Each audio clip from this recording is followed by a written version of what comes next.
Yeah. Better days, I pray for better days. Working hard cause I want extra pay.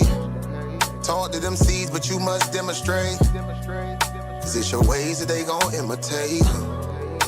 Non-violent.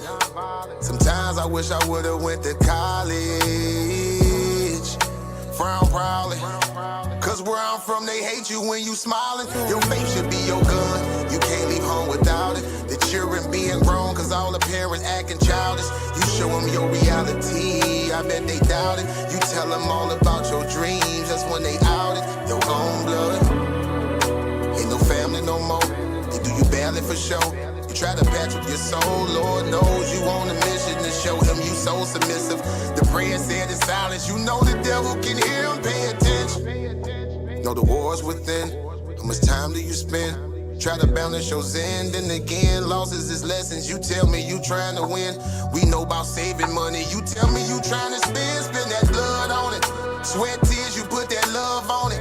Your best years was just a dumb moment. You tired of going hungry, can't deal with fake making your life lonely. Your lack of faith that left your soul bony. But you gon' work and you gon' strive, do what it takes to survive. What is truth, what is a lie? You know that war's inside. Some get draped into the fake, they don't know what to decide.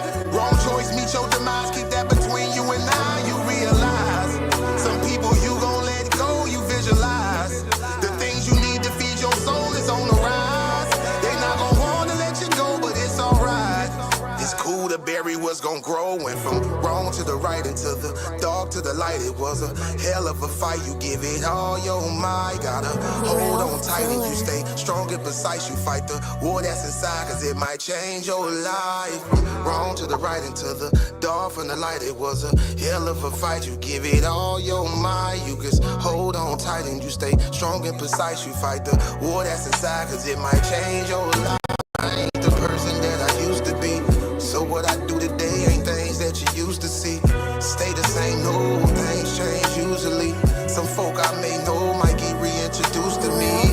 Yeah, I ain't the person that I used to be. So what I do today ain't things that you used to see. Stay the same, no things change usually. Some folk I may know might get reintroduced to me.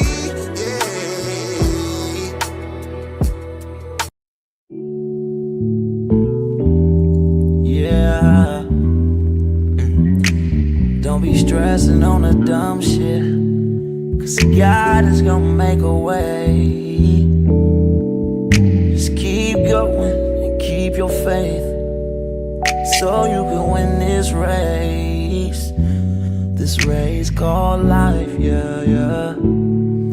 This race called life.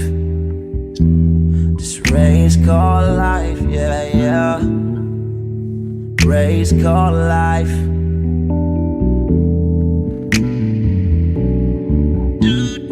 Yeah, yeah, yeah, yeah, yeah, yeah. I'm grinding 'cause I know that I'm gon' get it. I just gotta have vision, keep faith and be humble.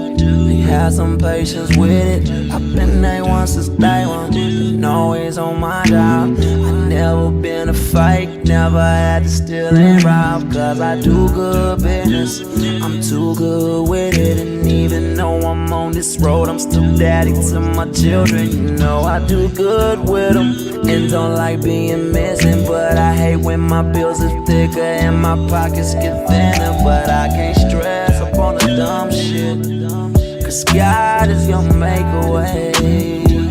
I keep going and keep my faith and my pace, so I can win this race called life. Yes, yes, y'all, we are in here. Life. I'm just trying to win this race called life. This race called life.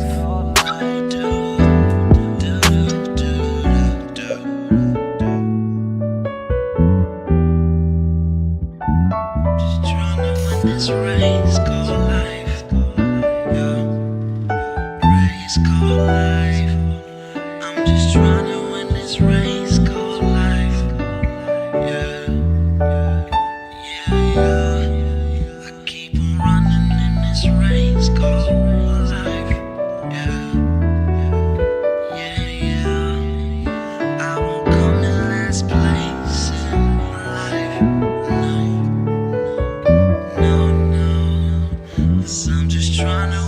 Hope everybody's having a beautiful Saturday out there.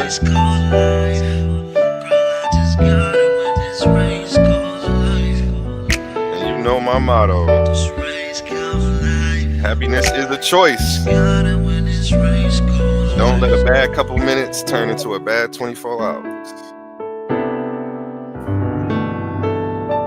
Let's go.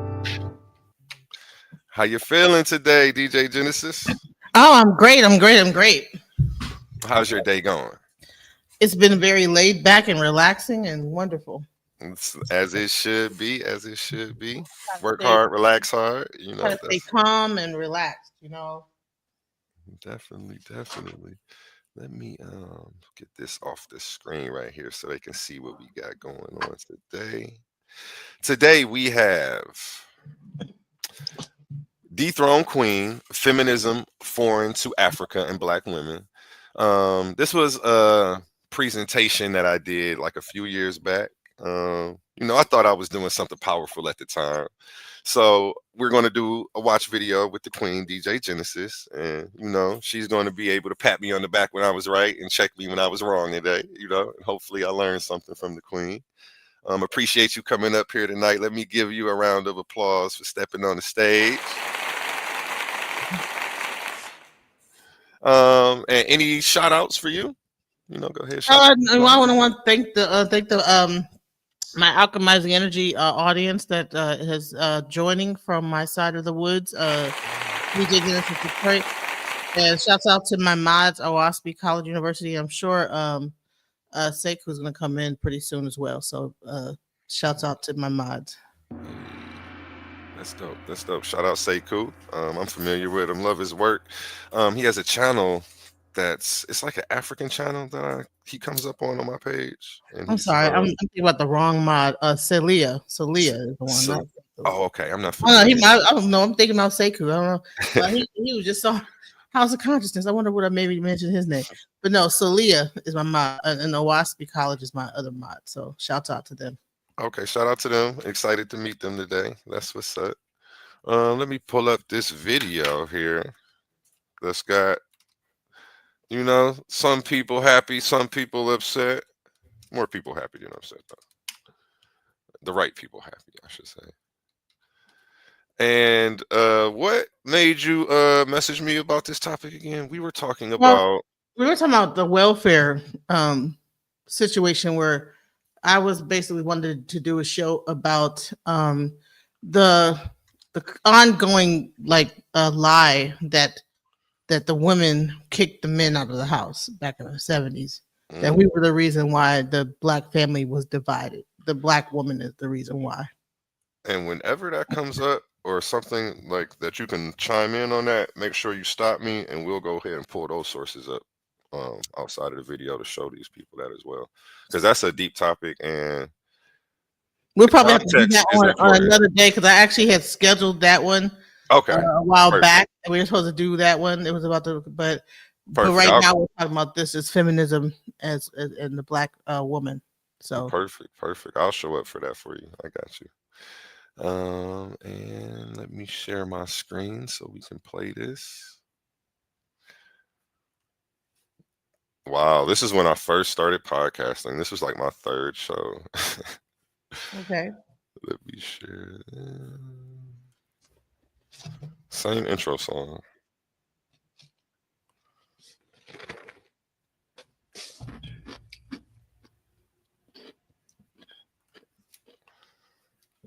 Can you see the screen? No. How do I get back to there? Okay, I'm going to have to make it small first and then make it back big.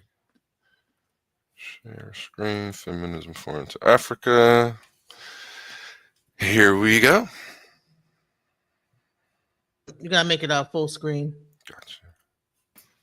There we go. Peace. Peace and blessings to the family. I'm sorry I'm late, y'all. I was kicking it with my daughter. Her mother taking care of some things, doing some real king shit,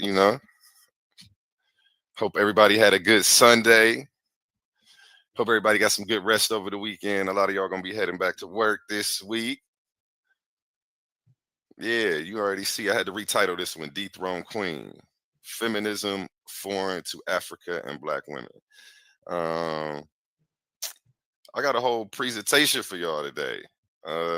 This is gonna be more a lecture. This isn't like a bunch of opinion. I'm not going back and forth about who's right and who's wrong. I'm just gonna show you guys that these concepts are foreign to Black women and they've adopted them in defense of a lot of things. And we're gonna go through how the CIA and infiltrated the movement and brought it to y'all. That's how we got the Black feminism of the day. We're gonna go to how it was founded. We're also gonna talk about the misogyny and anti-womanism in the Bible, and how it ties into that. And as soon as you accept that, you accept everything that comes with it. Um, and the last time, then at the end, I'm gonna show y'all the last time that y'all was on the throne. You feel me? This was about to be a real deep one. So go ahead, get your popcorn out, get your notepads out. You might want to take some notes on this one. It's definitely gonna be deep. I'm coming with receipts, and I'm not gonna lie, I'm a little upset right now because when I prep for one of these, I do my fact checking, I make sure I got my sources right. And the more research I did, the more I see how this whole movement is not something that we came up with. I see how this whole movement was meant to create separation and division in the community. And that's not something that I can just stand for. That's why we're doing this episode today. And if you don't care about stuff like this, go ahead, check out. This ain't the podcast for you. Go ahead, tap out right now.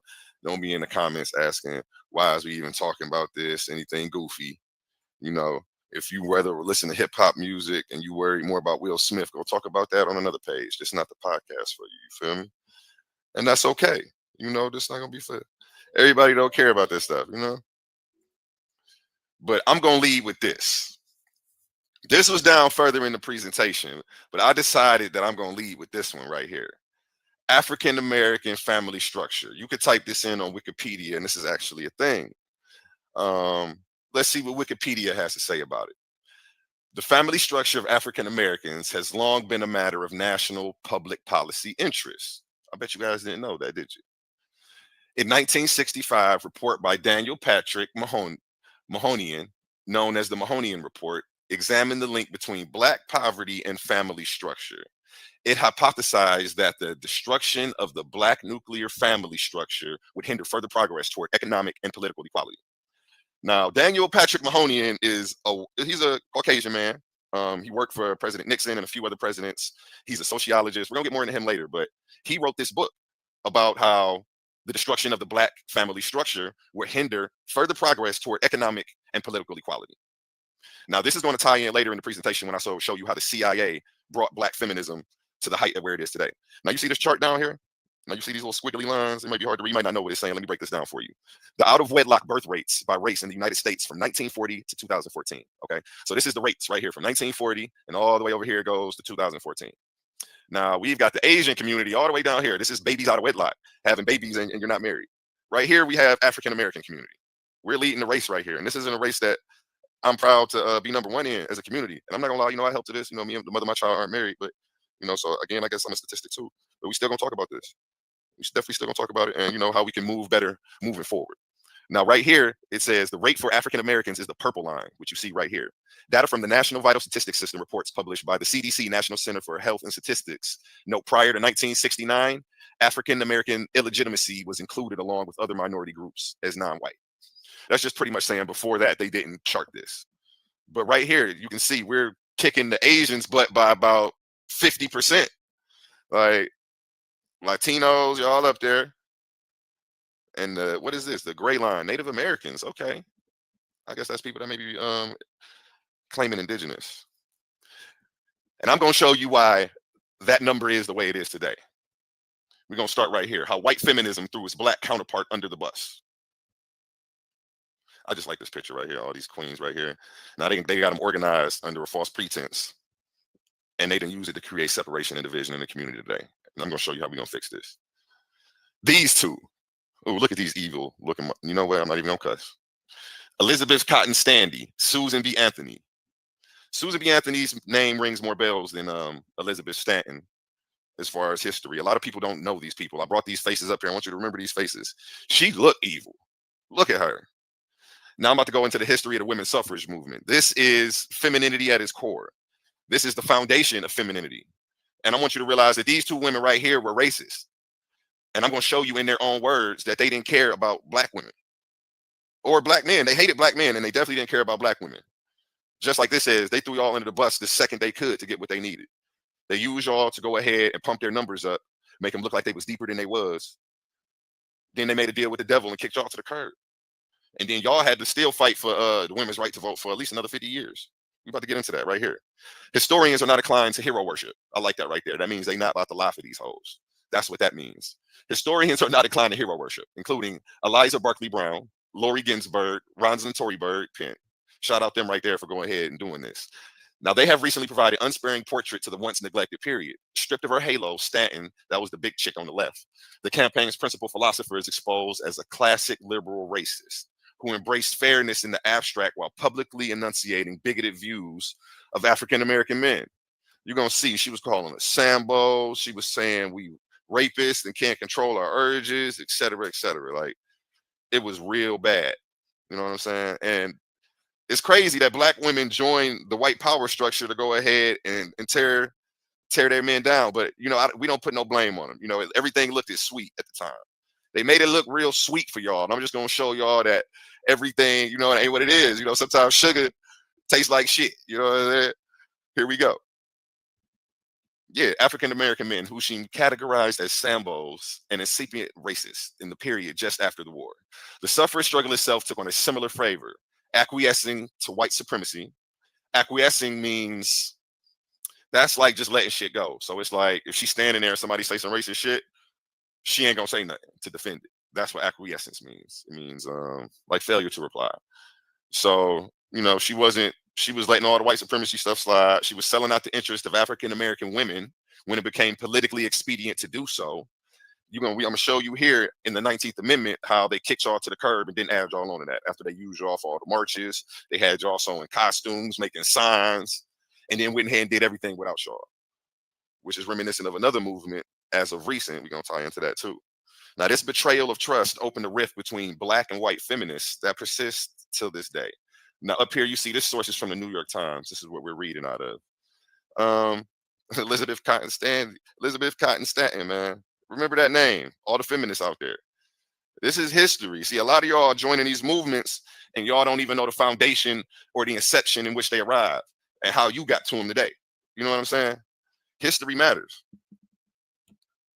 Now, this toxic legacy looms especially large as cities including New York prepared monuments of educational programs to celebrate the centennial of the 19th Amendment, ratified in 1920. That's when white women got the right to vote, again, abandoning black women feminists who marched beside them the whole time. You know, this is crazy. And I know a lot of black feminists, you know, and they be man bashing and, you know, and I understand everybody ain't perfect. You know what I'm saying? But that's not going to be that's not the solution. That's not going to help us come up together as a community. Because in Africa, we didn't separate ourselves into gender and then start banging on each other about who's, you know what I'm saying? In Africa, we had a matriarchal society. We've adopted the patriarch society with the Bible. When you get the Bible, that's when you get all of the women being submissive to men. It's in the doctrine. I'm going to show you. And that's when society and everything changed around. See, when you accepted Christianity and all the misogyny that came with it, you had to become feminist to create a balance. That was the only way you was going to do that. If not, you was just, y'all was going to get ran over. Because this was never your fight. This was always the white woman's fight with her man. You see what I'm saying? Because black men was never oppressing black women. Black men was never oppressing black women. White women was the ones who couldn't go to work, who was forced to be housewives, who couldn't go out and get jobs. Oh, trust me, they had your black working. You was working if you was a female. Yeah. That was the white woman who was forced to stay in the house, who couldn't go to church on her menstrual cycle. That wasn't black women. This was always So I have a question. Her man. Get up from under her man. You want me to pause it? Have a life. Yeah, I have a question. Yep. So when you're talking about feminism and you're saying that these ladies are the beginning of the feminist movement, what year did this lady come out? Again, we're just doing a watch video. That's why I didn't want to represent the information because I haven't restudied it. So I couldn't even give you that answer exactly. I know 1920s was the year that the amendment was ratified. The movement obviously preceded that, but by how many years I couldn't give you the specific number. Okay, so and are we only focusing on American feminism, or are we also talking about feminism across the board, Africa as well as America? Um, that is a good question. I think no, we definitely talk about both because at the end of this, I go to Africa and show what's going on over there. I show the past. I show the queens, what they were fighting against, the queen rulers. I had a bunch of them with the sources at the Because end. I just want to be sure that we're not saying that there was no African feminism, because there was feminism because of a lot of those African countries were Muslim. Mhm. And so you have Muslim, they had their own version of Oh. feminism, but it was not the same as American feminism. But sometimes, even just like going against feminine mutilation, people would write poems. They probably didn't have the same movement Mm. in America, but just writing about how they feel, could sometimes be taboo, And that's why I'm happy you're here for your insight because I did not even think about that. You're absolutely right. yeah, Absolutely right. And at the time when I was saying this, I was saying like feminism. I understand what your question is now better that you said that. My whole premise, I guess, that I didn't lay out, or maybe I did and it didn't come across, is that feminism is a reaction to the oppression that women were under. It's a cause and effect, or every action has a reaction type of thing. The yes, American feminism, and even in Africa, yeah, and even in Africa, because I'm saying, well, specifically here, this is when I was going hard on religion at this time, which I really don't per se do right now. But I show that these are in the text and in the doctrine. All of this misogyny, these came with these doctrines at this time, and this is what the queen rulers were fighting against. They're like, you're not coming in here with this book that talks about raping women and we must be submissive to the man. You know who you're talking to? We're Ashanti warriors. right. So You know there were several religions that were like that. yes. Very true. Especially with the Muslim nations. Again, once I definitely want to bring that up, is when, because a lot of those areas are the ones that had those practices where you're a female genital, FGM and stuff like that. Ooh. So so you have and you had certain early marriages and all this other stuff, people getting married at a really early age, and right when they start their cycle, and all kind of different practices that were going on. So I have a presentation on that, but I'm reluctant to bring it out right now. I know it's going to ruffle some feathers, and I'm just doing a lot right now. You know what I'm saying? I just don't want to romanticize Africa. I don't want to romanticize African American relationships in the past, because right now there's this like fake narrative that we just had these perfect relationships back in the day, and that now the woman is just tainted and feminist and just bad and this, that, the other, Thank And you so, for the context. and the thing is that the relationships, just because grandpa had his other family across town, that he was raising, and grandma didn't say nothing, doesn't mean that they had the most healthiest relationship. There wouldn't be a song called "Papa Was a Rolling Stone." Okay, so. Sorry, that was loud. Drop a bomb for that though. Let me turn Right. that that song definitely did come out in the past, when we were around the time when they were talking about that American women's relationships. We were married and this, that, the other, right? But even the kids knew that their daddy wasn't shit. You know what I'm saying? But they said Papa was a Rolling Stone. They made a song about it, like the Here It Go. Mm. You know what I'm saying? That's facts. That's facts. And I knew there was turmoil, and I mean not turmoil. I don't think that's the correct word to use. I knew that there we had our personal issues, in the family. We all saw stuff like that, but at least we had family. Mm. I don't know. And maybe that's just me as a man, but I definitely understand your perspective, and you're absolutely right about that. We definitely had our issues. I'm not painting it. I am probably painting it like it's the perfect picture, and thank you for the context. But yeah, I mean, we could hear the rest about those white people and stuff like that and see what they did. But And I just don't. keep updating me with that context. Again, this was a while ago, and views change, positions change. I'm interested to hear what I said this day because I'm so passionate right now when I'm talking. Like this is making me excited right now. Right? Yeah. We get we're lit. Go ahead. Let's hear the rest of it. All right, let's go. If we wasn't doing that, like you see what I'm saying? Let's keep it moving. It became clear after the Civil War that black and white women had different views of why the right to vote was essential. White women were seeking the vote as a symbol of parity with their husbands and brothers. Black women, most of whom lived in the South, were seeking the ballot for themselves and their men as a means of empowering black communities besieged by the reign of racial terror that erupted after emancipation. So, in its inception, a lot of these women knew back then, they knew, hey, we are going to join this movement, but we're not going to bash our men. The women bashing didn't come into the 60s and 70s, and I'm going to show you that too. It was mostly the white women of the 1900s doing the women bashing. But like I say, this was never our struggle. Black women were trying to co-opt their struggle to get more rights for us, so that way we can vote. You know what I'm saying? They seen the lane and tried to hop in it. But y'all have to recognize that, Okay, so that's how it started. You know what I'm what do you saying? It think? wasn't us separating ourselves in the gender banging on each other.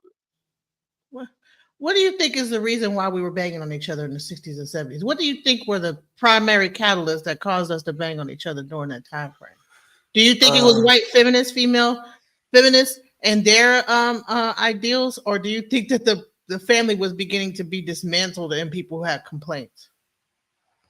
I think it's an amalgamation of all of the things that you just said. I think that to exclude one would be me being naive. Everything has to be like the perfect storm for things to happen.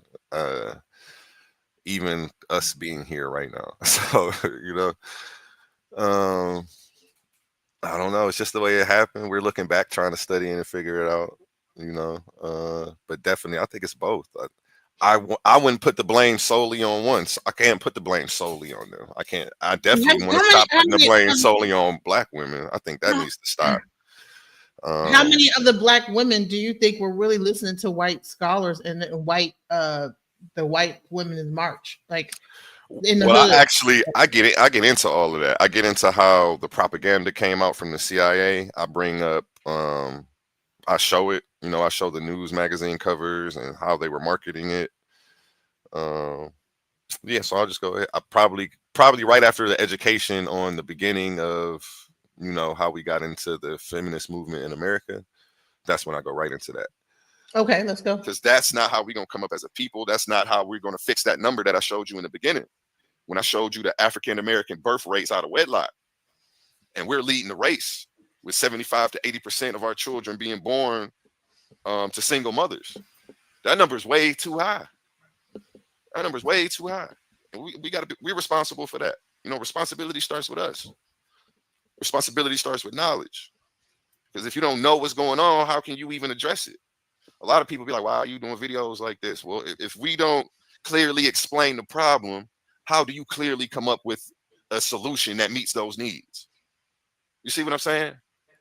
We have to do videos like this first before we can come back and do the video on solutions and have the round table talk on how we fix this matter.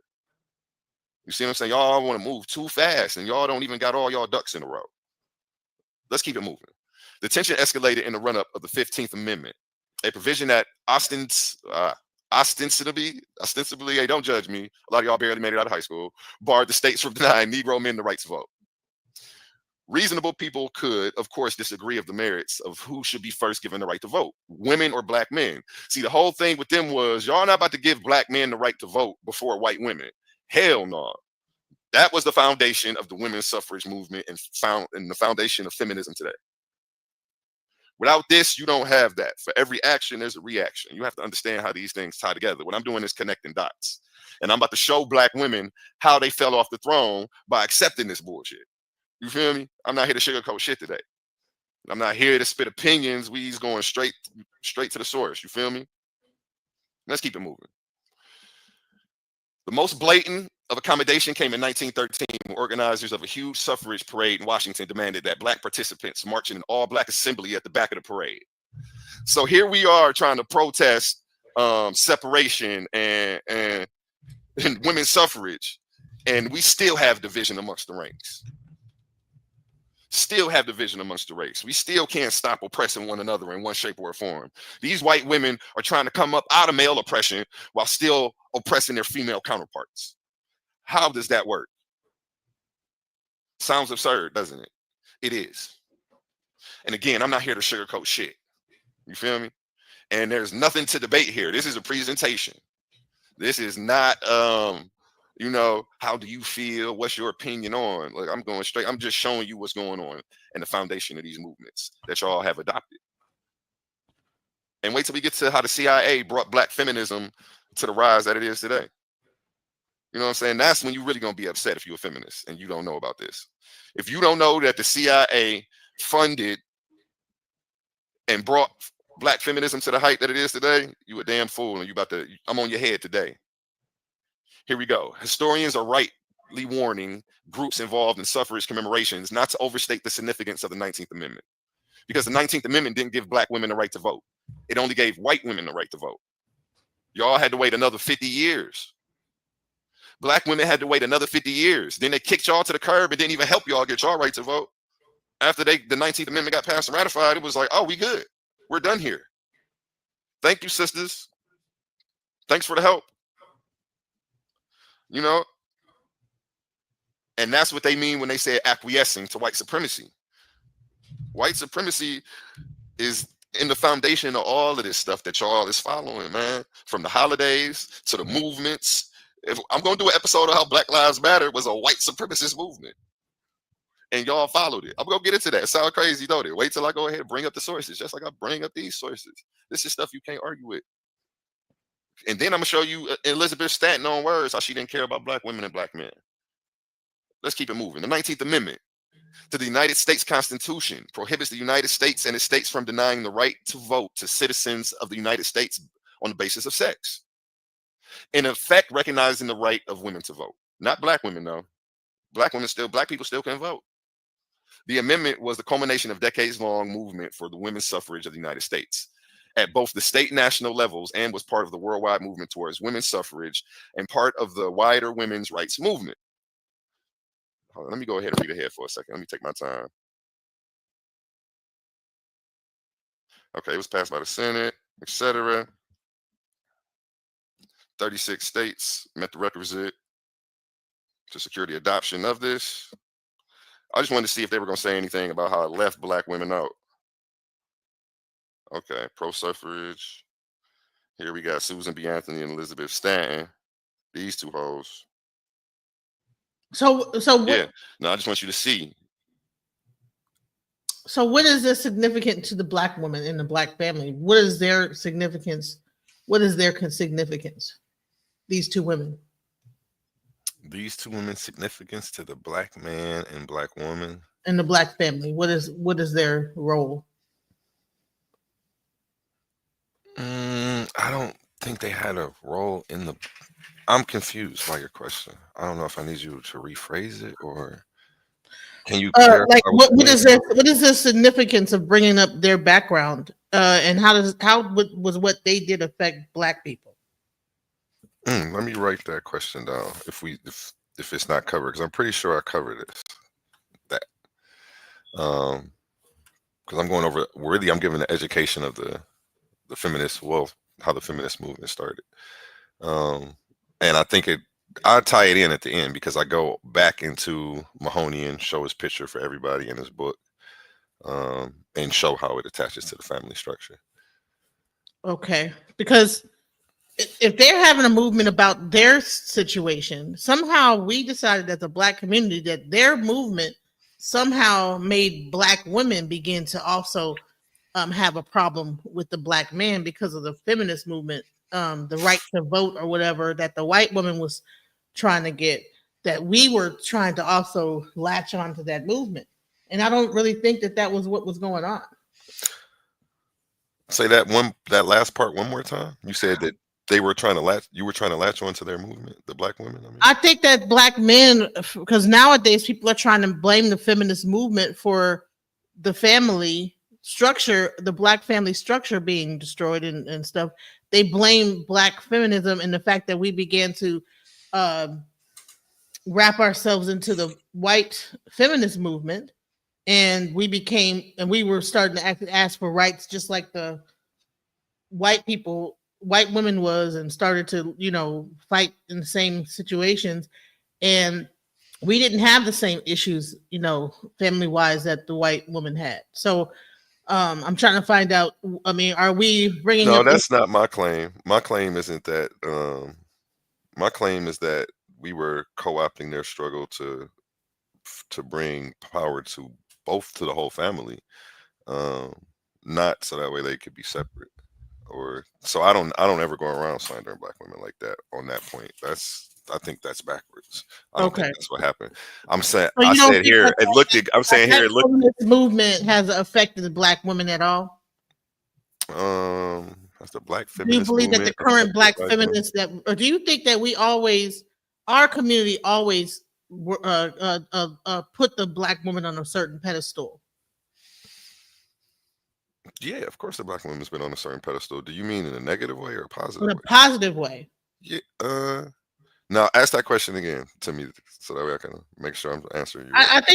I think that based on our society, I don't think that we had the same where the black woman was like a second class citizen, like a slave type of a thing, as much as in the white community.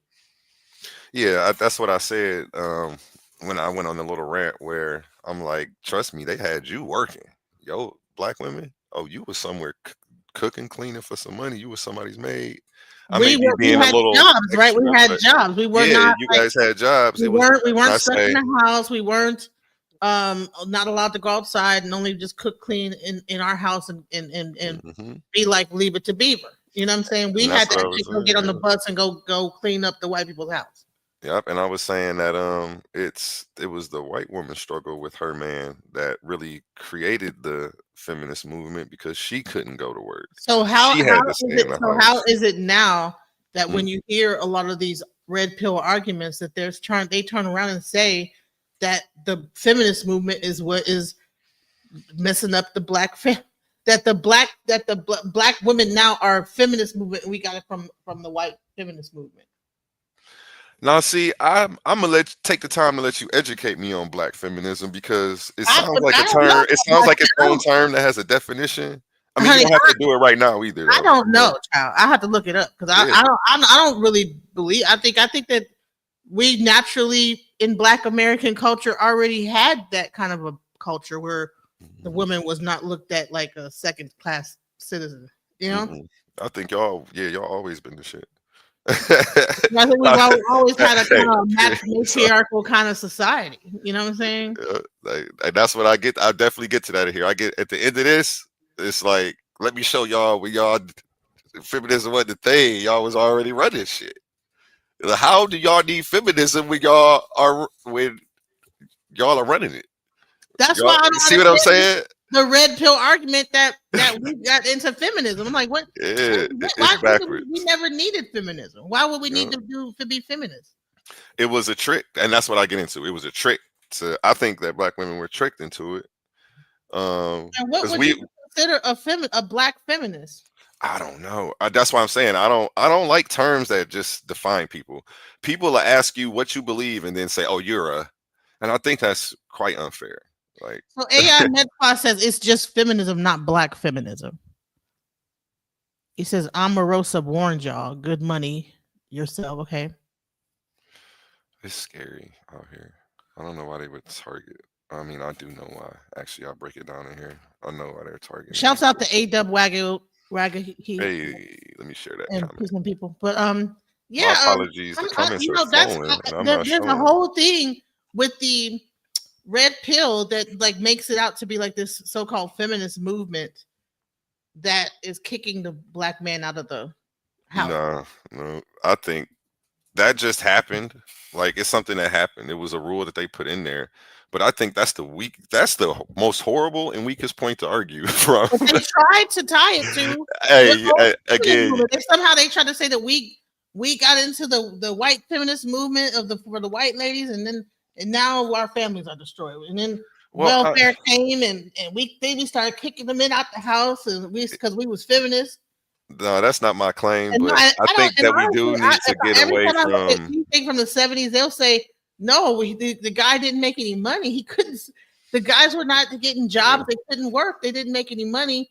Some of them was on drugs. We forget that there was a whole drug epidemic. There was a lot of different things our families were up against. You drop a And bomb I think that we have the wrong idea of what is destroying our families, but we're fighting in on each other instead of dealing with the actual problem. So, and like I said, and like you just said, it's an amalgamation of things. You just ran off a list of things that are tearing us apart. It's not one thing couldn't take us down.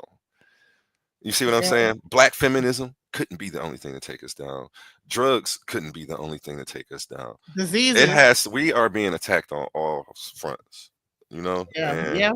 So when people ask me, do you think black feminism is the reason, you know, it's like, no, and it sounds like that's what I'm saying. Understand that there's way much more to it. Okay. And I hope that people understand that it's way much more to it. I just covered this topic because I wanted to dispel some myths. I felt like I was dispelling some myths here with this information. Right. We owned our own private businesses. Black women owned private businesses. Black women had their own, like, people had their own hair salons and doing putting perms in people's hair, coming up with their own products. And so I'm like, since when did we need feminism and all this other stuff? I think that even when they had even prostitution, even with that, there were certain levels of because you know that even with the word hunky, do you know that word comes from the white man that would come and honk his horn outside of brothels? I did not know that. That's why he called them hunkies. Dang, that's crazy.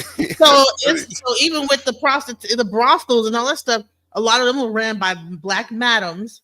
Mm-hmm. So the black woman, I don't think that we had the same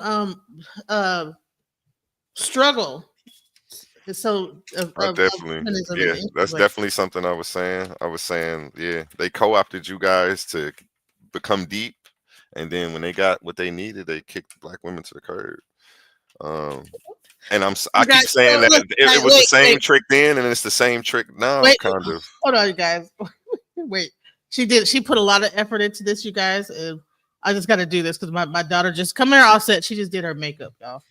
So hold on. So turn the light on. My child Offset just did her makeup. It looks beautiful, Offset. Good job. Yes. Hold on. Oh, come on. Look, come over this way. I don't know if you guys can see it. Hold on. They can't see it.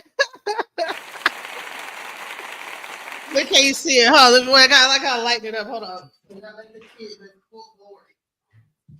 So if we can see that makeup in its full glory, we turn up, we light it up, right there. There you go. Look, wow. Look at that. Wow. Mm-hmm. That's something, isn't it? Another round of applause. You did an amazing job.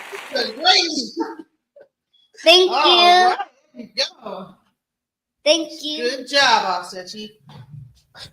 How old is your princess? She's 7. 7. Congratulations. She got her. She put. Wow. I got a 12-year-old. So well, that's cute. I was like, okay. She looked like a porcelain doll. Gotta love our daughters. Another round of applause for her. Speaking of feminism. Good job. You're doing good. I'm sorry. No, that's perfect. We gotta love the kids, and we're talking about black raising women, our kids, right? Yeah, I have a daughter who's going to grow into a black woman. Right, raising our little girls, right? And I think I say that in here, like this is important to me, Right. She didn't put.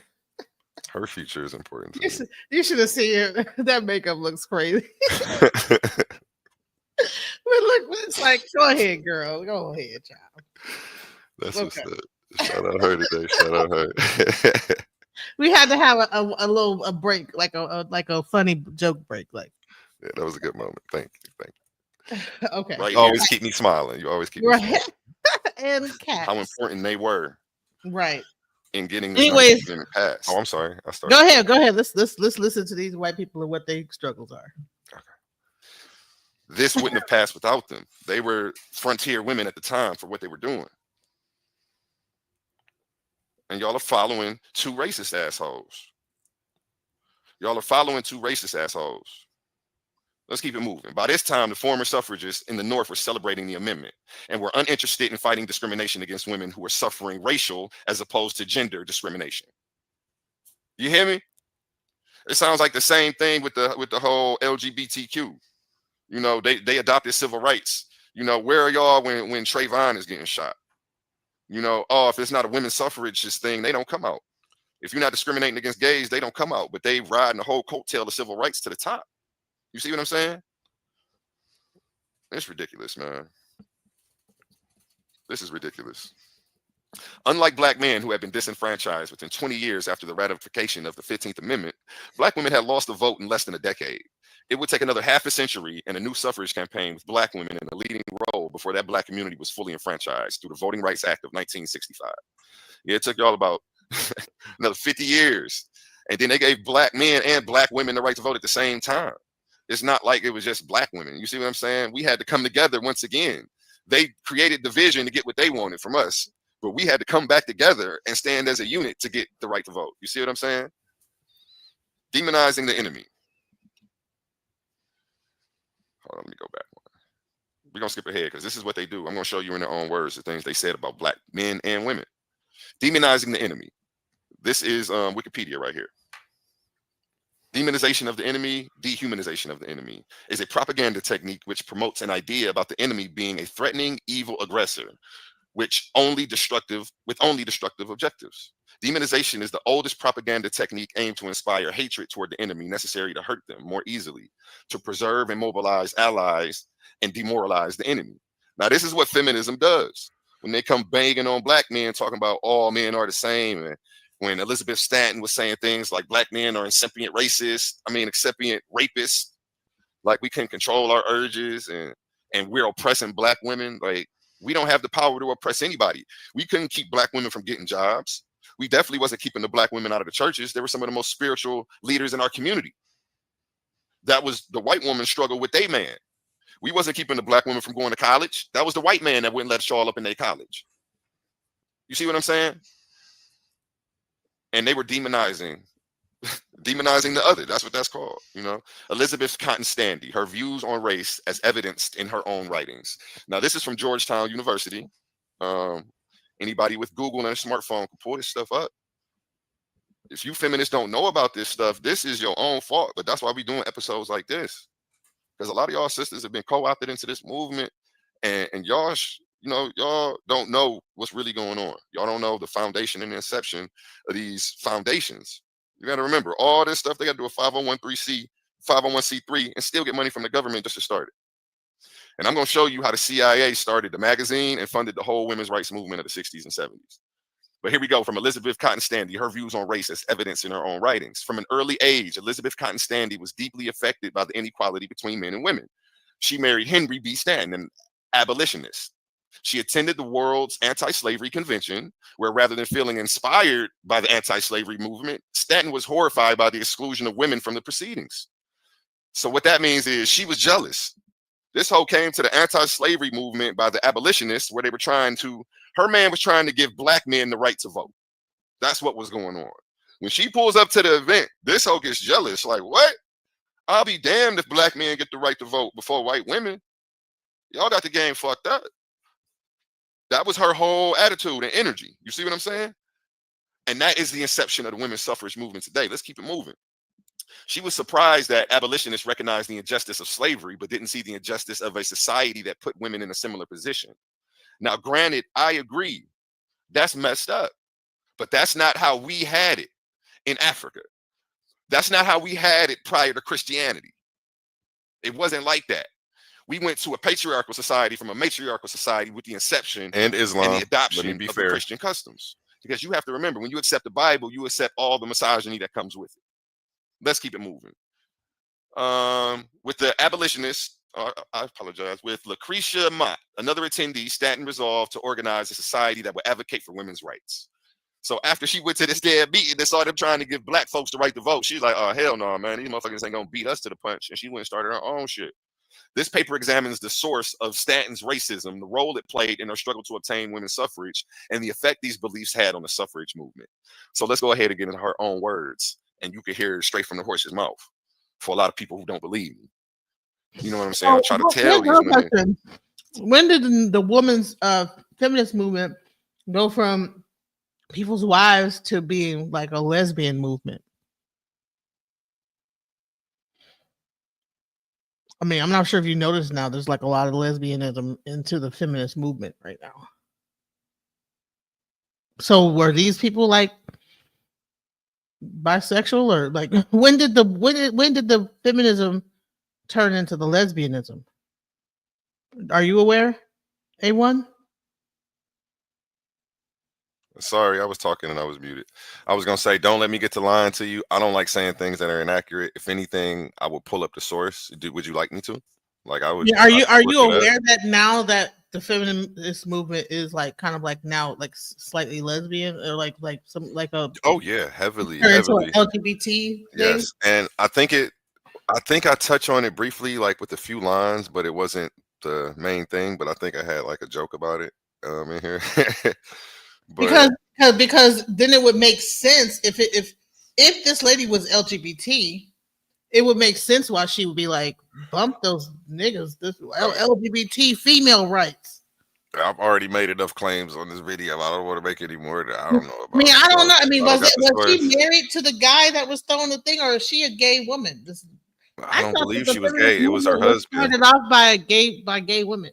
That's another misconception. You know, I'm going to the sources. I'm pulling them up. I'm reading them to you.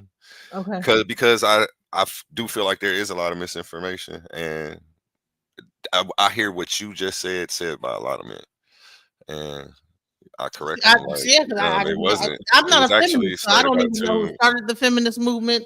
I can't tell you nothing about the feminist movement. And there I'm might not be going more. to the all-female march. I didn't put no pink hat on and go down to Washington, D.C. I'm not part of that. No movements or no groups. Yeah, it sucks. And like I say, like black people, black trying to say men that need black women. The fraternity, the sorority, the sororities were the feminist movement. Is that what you're trying to say? I apologize. Could you say that again? I was actually talking over. No, someone put the Divine Nine up there, and I'm saying, is he trying to say that the black feminist movement started with the college Greek groups? And somebody said the feminist movement was always queer. That's okay. Yeah. More contentious media says the feminism movement was always yeah. And this thing is saying this because her husband was doing it and he was trying to flee the black slaves, that she didn't like that. She started the feminist movement. I've always known the feminist movement to be tied to LGBT. See, and you may be right.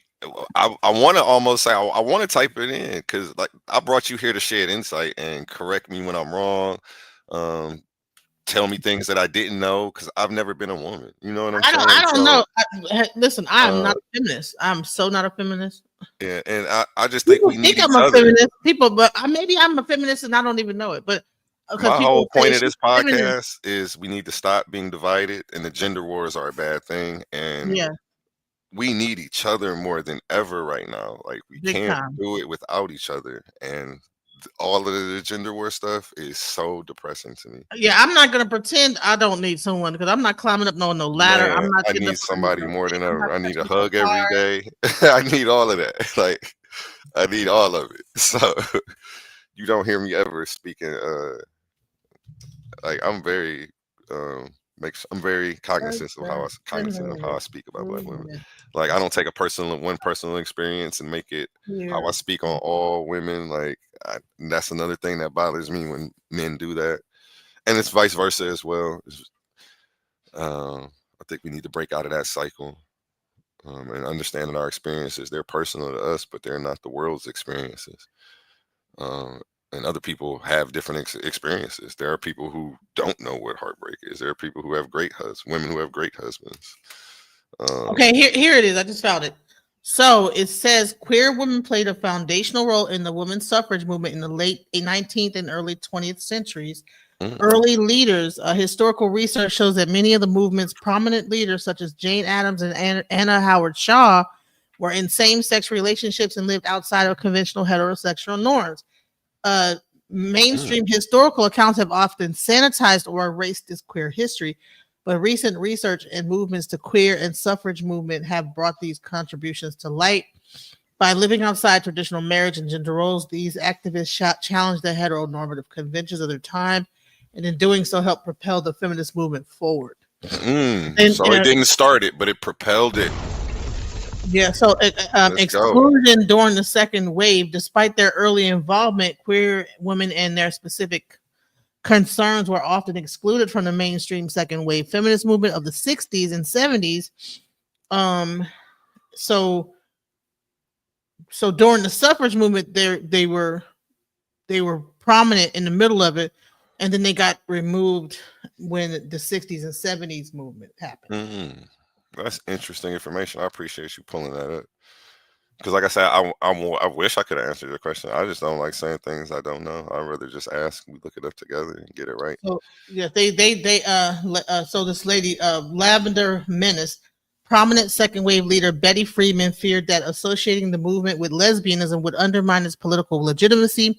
She famously labeled lesbians Lavender Menace and actively worked to purge them from the National Organization of Women. What? Dang, so they did the same thing to them that they did to black women. Pretty much. Like, hey, appreciate the help, douces. Right. Like, I think that the LBGT is a part of white society, though. That's like their culture. I agree. I don't know if that's misinformation that I'm going off of, but currently, right now, I agree until I thoroughly look it up. You know what? And so AI MedSpot just made a good point. So if we have sororities and fraternities and they are the uppity people in society, there is a Greek Isle of Lesbos and the sororities. And so you know how the Greek men got down with the dressing like women and female. And then you had the Greek Isle of Lesbos. And so if they have this Greek society like thing, all right, look at her makeup. Isn't she lovely? My child came back again with the makeup. I almost jumped out of my seat. She looked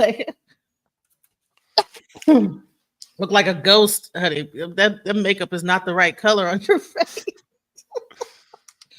Oh Lord. But the Greek Isle of Lesbos. So it makes interesting. Saturday, drugs and alcohol, baby. What? Hey, shout out you. I didn't put it on the screen. I wanted to trust me, I want to put it. I didn't want to throw that on there. I appreciate you though. Thank you for tuning in. Shout out King Hurt. Everybody said it's too deep on Saturday. We talk about too heavy a topic. We should be talking about getting Yeah, so yes, Clint Hercules says homosexuality is a Eurocentric thing, just like being a gangster is a Eurocentric thing. I'll put that one up, Hurt. Because gangster, that came from the Italy, right? The Italians, right? Gangster. Yep. I think we've always been in spirit, but Well, no, but we didn't have gangs such as the Italian mafia and things like that. We didn't have that type of gangs of New York, stuff like that. Yeah, those things were culturally Italian and Russian and things like that. So, do you think some would argue that our tribalism, styles of tribalism, across Africa and the different regions, could sort of be considered something similar? No. Okay, bust it down, folks. I mean, a tribe is like a family line, Oh, you cooking? Go ahead. I'm sorry. Go ahead. Oh, that's like family. That's your family, and everybody grew up in that area together, and that's like a family thing. a gang is just a thing that people kind of come together. I mean, it is family orientated. Hold on, let me think about this. Because like I've seen people make the comparison, but I like your response. Your clapback was nice. I'm like, ooh, okay. If I ever go against somebody, I'll use that as a rebuttal. Families involved in like the mafia, like this family and that family, and so maybe that's the Italian version of a tribe. I kind of think similar. Now, when I think of like gangs of New York and like a bunch of homeless kids grouping up together though to make a family, I mean, but they're making a family though. Yeah. People without one are trying to make tribes are more of a lineage. So, am I gang sympathizing right now? Did I just do that? But anyway, so everybody needs love. Everybody needs love. Where it came down to this subject is because if that's the case, then is it true that this lady is the reason why the suffrage movement started because she got jealous of the slaves, or is it because the gay women wanted to be equivalent to men? That's a good question. Ooh, that sounds like a fire debate topic. Let me write that down. You know what I'm saying? Like, did the women's suffrage movement, was it because that the white women did not want black people to have rights before women did, or was it because the LGBT women that were at the center of it wanted equivalency to men because they felt themselves to be, because they were in female on female relationships, right? So and you know, just like I've been saying earlier, I think a lot of the things we debate about, two things could be true at the same time. Yeah. You know, let me drop hit the gong on that one too. Two things can be true at the same time sometimes. And a lot of times I think that's what it is. And the arguing like, you know, one side is more right, that's the division, divide and conquer. And but I think the more we communicate and the more we do stuff like this, and show up not to war, but to do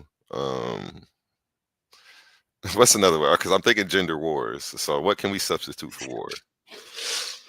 Gender what? We need to put something positive there. Gender, I don't know. I'm gonna try to think of that, and maybe I'll have a new series. If anybody does it before me, shout out to you and invite me out at least, you know. But yeah, I think we need to put something positive there instead of having these gender wars. We need to have gender togethers. I don't know. That's the best I can do right now.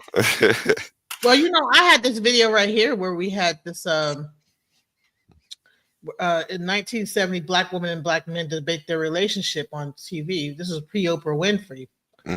I had this video. After you're done showing your thing, I wanted to show a little bit of this. But and it's interesting to see how those couples, even how they talk to each other.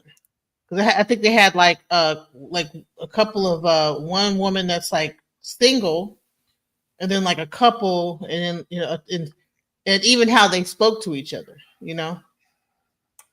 In the argument, it's a different way that the tone and even how the women would argue. There was a certain that we don't even have anymore. That we don't have. I want to see that. We may have to bring that up on a future podcast if you haven't already. Yeah, definitely. I've shown it on my podcast before, but you know, definitely you may have to bring it to Titans Debate League, right?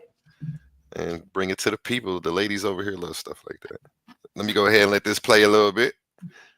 That this, you know what I'm saying? If you want to get your spot back on the throne, go back and study the times when you were a queen, when you was running shit, and see where you fell from. We're going to get into that later in this episode. And like, again, this makes me upset, man. I'm upset right now. I'm pissed off right now. You feel me? It got me to the point I can't even read straight. I'm up here salty reading this again. Like, you know, that they brainwashed our women with this whole feminist movement when it's founded in racism and trying to create division between black men and black women. Again, as I showed you on the first slide. Hold on. We going back. The African American family structure. We this purple line up here. We are leading the race in kids being born to single mothers. We leading the race in kids being born to single mothers. And I'm showing you right now how it's directly tied to feminism and how the CIA funded the whole feminist movement to create this. This condition we are in right now was created. We're not here by accident. We were led here. And then they threw y'all under the bus. Let's keep it moving. Let me get back to where I was at. I'm getting too far ahead. I'm about to show you in Elizabeth Cotton Stanton's words, one of the biggest key people in getting the 19th Amendment passed and the women's rights from the women's rights movement to get women the right to vote, how she didn't fuck with you hoes. I'm about to show you right now. In her early speeches and letters advocating for women's suffrage, Stanton would sometimes relate the position of slaves to that of women. At times, the comparison was unfavorable. I bet it was, because y'all white women had never been slaves, so how dare you? She's comparing her single mom. No, she's comparing being a stay-at-home mom to being a slave. It's not the same thing. Unless he raped you, and then that's how y'all got together. And half the time, even though the woman was a stay-at-home mom, they had black women helping raising their kids and breastfeed them and everything. So hey, really, I was cooking this day. You're right. Yeah, they was using us to raise their family. Right. So even though she was a stay-at-home mom, she still had slaves helping doing the majority of the work. So what's she crying about? Crying like, hey, that's why I was like, but people read this and it gets off. Nobody. I just look at it from a different context than the way like the feminists who look at it and say, yeah, it is like being a slave. So I bet you there's some feminists who will argue with me right now, like they're slaves, and they would try to convince me. And I would be like, I love you. I'm not going to get upset with you. I don't want you to spit venom. We can talk about it calmly, because the last thing I want to do is make any queen mad. Because that's, I don't think that's the same thing as slavery. Now, what these guys are doing out in these prisons, and how they got to do all that free labor for 25 cents, and it's like out in the sun, banging on rocks and stuff like that with overseer people with rifles on horses, and that's happening today in 2024. That's slavery. Crazy work. Shout out Pan the champion. That's crazy work. That's crazy work. And yeah, you're right. And I don't want to elaborate because that'll take us down another rabbit hole. So I'll go ahead and let this play. Shout out to Angola Prison. Shout out to Angola Prison. They're still on a plantation right now. They do got to pick cotton. So come on now. Wow, they still have people picking cotton to this day. Forced though. Yep. If you don't, you go to the hole. Mm-hmm. I'm gonna have to look. What city was that in? Louisiana. Or Angola Prison, Louisiana. Angola. Sorry, I'm taking notes because I'm just gonna look that up. I did an interview with a guy named D Win. Go watch his interview on my channel, and he talks about that prison. It's brutal. What was his name again? D Win. D Win. Everybody, after this, go check that out on her channel, D Win. Write that down so you don't forget it on DJ Genesis channel. Okay. Mm-hmm. These children, this comparison is weak and it's embarrassing. And she was in a leadership role, and she should have knew better than that. I just went back just to her single mom. No, she's comparing being a stay-at-home mom to being a slave. It's not the same thing. Unless he raped you, and then that's how y'all got together. Unless he stole you from your people, brought you to his house, and just made you raise these children. This comparison is weak and it's embarrassing. And she was in a leadership role, and she should have knew better than that. You feel me? At times, the comparison was unfavorable, way more than unfavorable. It's a slap in the face to black women who were in the movement. It was a slap in the face to black women who were in the movement. And anybody who just listened past that stuff or read past that stuff, you doing your people an injustice, not only yourself. And now knowing this information, I hope a lot of y'all drop this whole feminist thing, man, and realize that for us to come together, for us to get this right, we have to come together. We got to stop pointing fingers, trying to figure out who started it and who was wrong. We both wrong. We all wrong. Men done fucked up. Women done fucked up. You feel me? Let's keep it moving. When the Civil War began, Stanton suspended her campaign for the women's suffrage and gave her support to the emancipation of the slaves. Even after the 13th Amendment freed the slaves, many believed that the slaves would not truly be freed until they were politically enfranchised. What that means, oh, wait, let me read ahead. Thus began the movement for an amendment that would establish their legal status. That's important. And we're going to get to this on a whole nother episode, because after slaves were freed, they didn't have a legal status. And that's when they gave these niggas the term black. Excuse my language, because black is not an identity.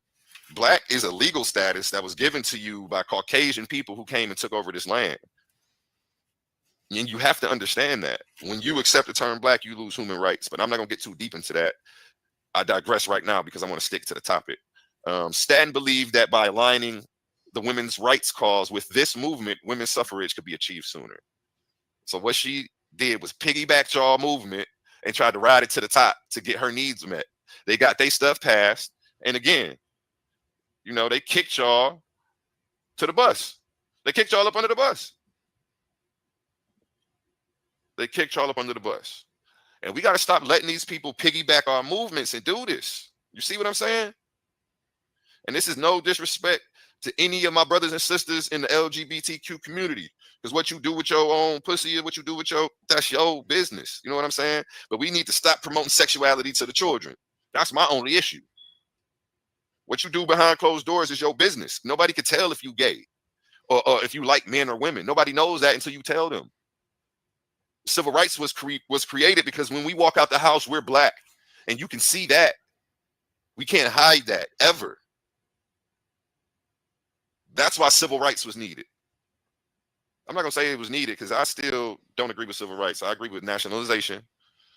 But that's, like I say, I digress. That's another topic. And I don't anymore. So that's feminism something today. Hey, I like to see my growth. And I'm going to show you how she was demonizing the other. Well, Stanton opposed ratification of the 14th Amendment if it only applied to men, causing the abolitionist movement to reject her.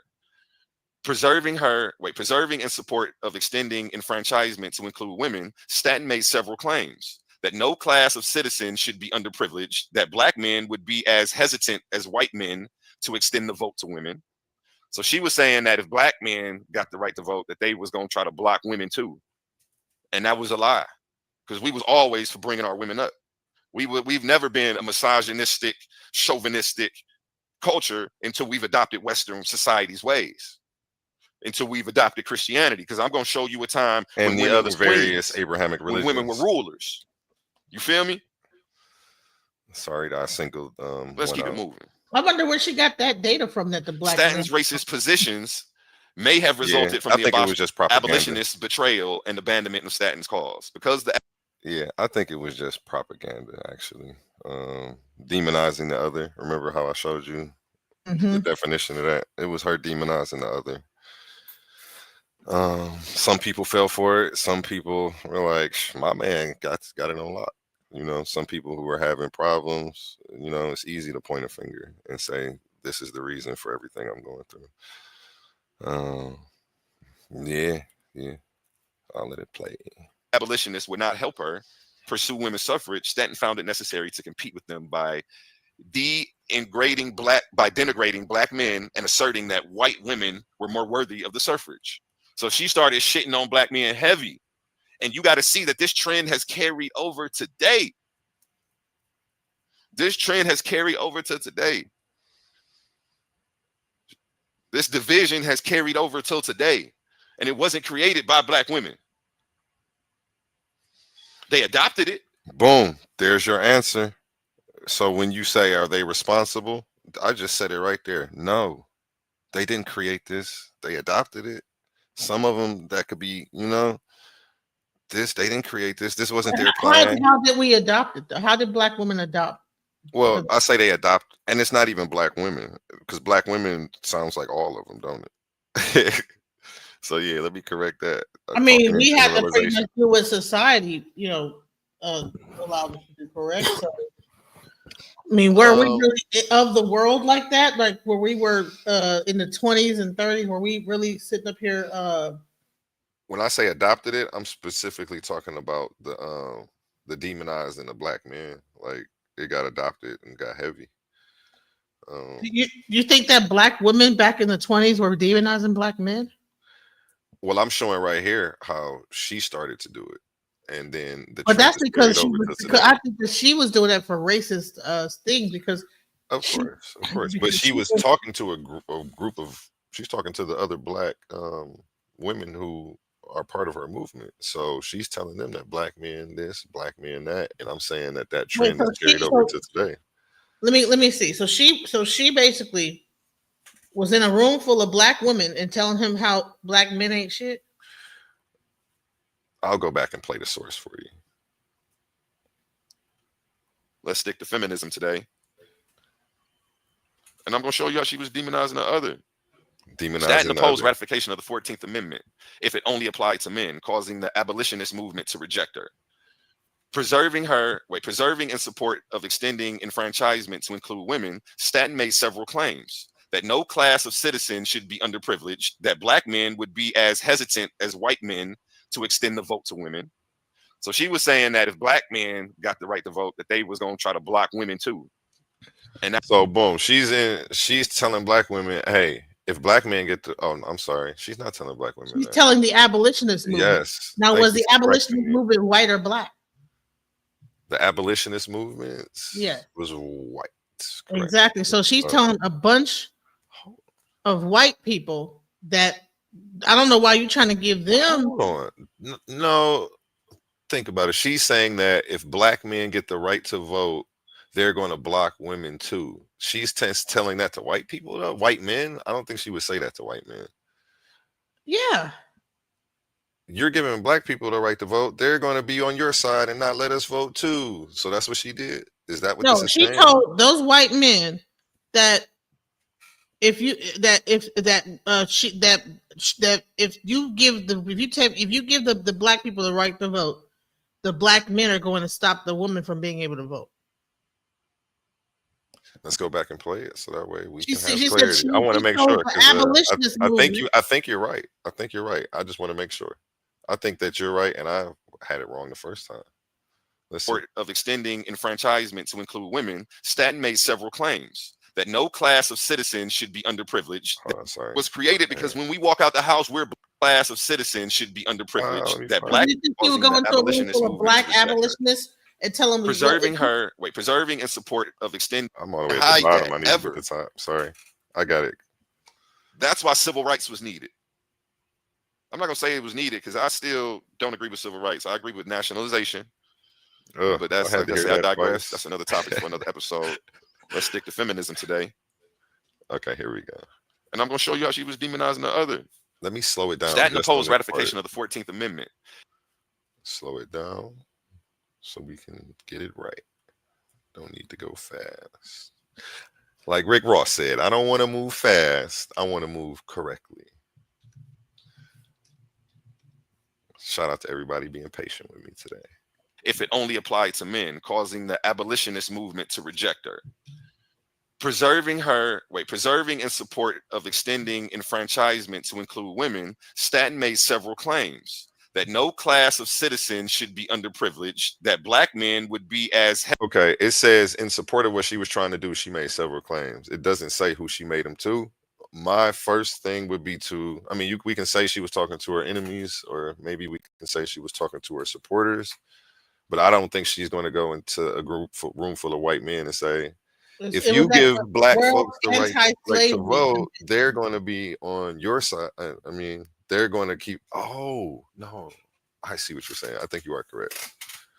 It was at the abolitionists wanted them free, so of course, yeah, I get what you're saying. They wanted to free the slaves and let them abolish slavery, and then but the black wanted also civil rights. And she says, well, if you're going to give them civil rights and let them vote and do this, that, the other, then we need to get our rights first, as women. And if you give them rights, they're not going to let their women have the right to vote and do this other stuff. And So you got to give the women rights first, and then you abolish the slaves. You're right. Thank you. That's why I got you on here. That's why we need y'all. Because then the black man can't hold the black women down too, as if she really gave a fuck about the women anyway. And you see, a lot of men is above correction. That's why I need a woman, because a woman has eyes to see what I can, and intuition to feel what I don't. How are we supposed to do it without y'all? I'm lost. I Her don't have views any were clue on of that. how we get this together. Do it banging on each other. It just doesn't. She had her views, so it was because she was trying to intersect the abolition of slavery and women's suffrage. She was trying to combine the two.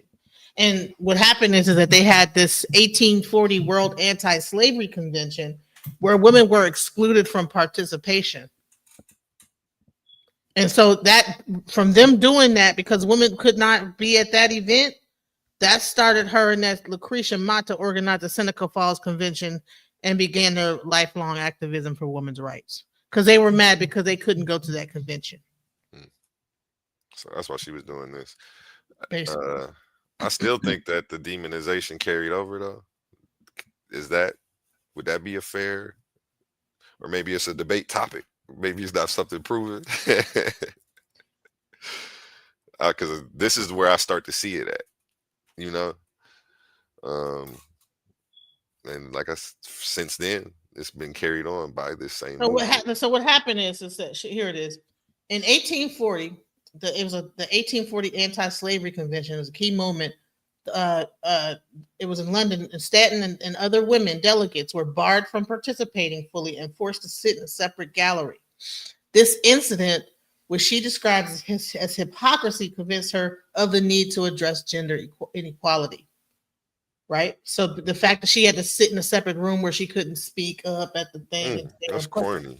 She had to go into another room. So she pissed off, right? She went all the way to London and couldn't even go and say nothing. You know what I'm saying?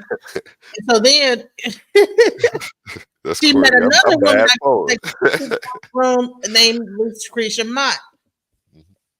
And they were both that's when they both started. We bumped this. They don't want to let us in the room. We need to have female rights because they giving these niggas rights. How come we can't do shit? You know, we got to be in the room. We can't even sit in the room and talk about slavery. That's crazy.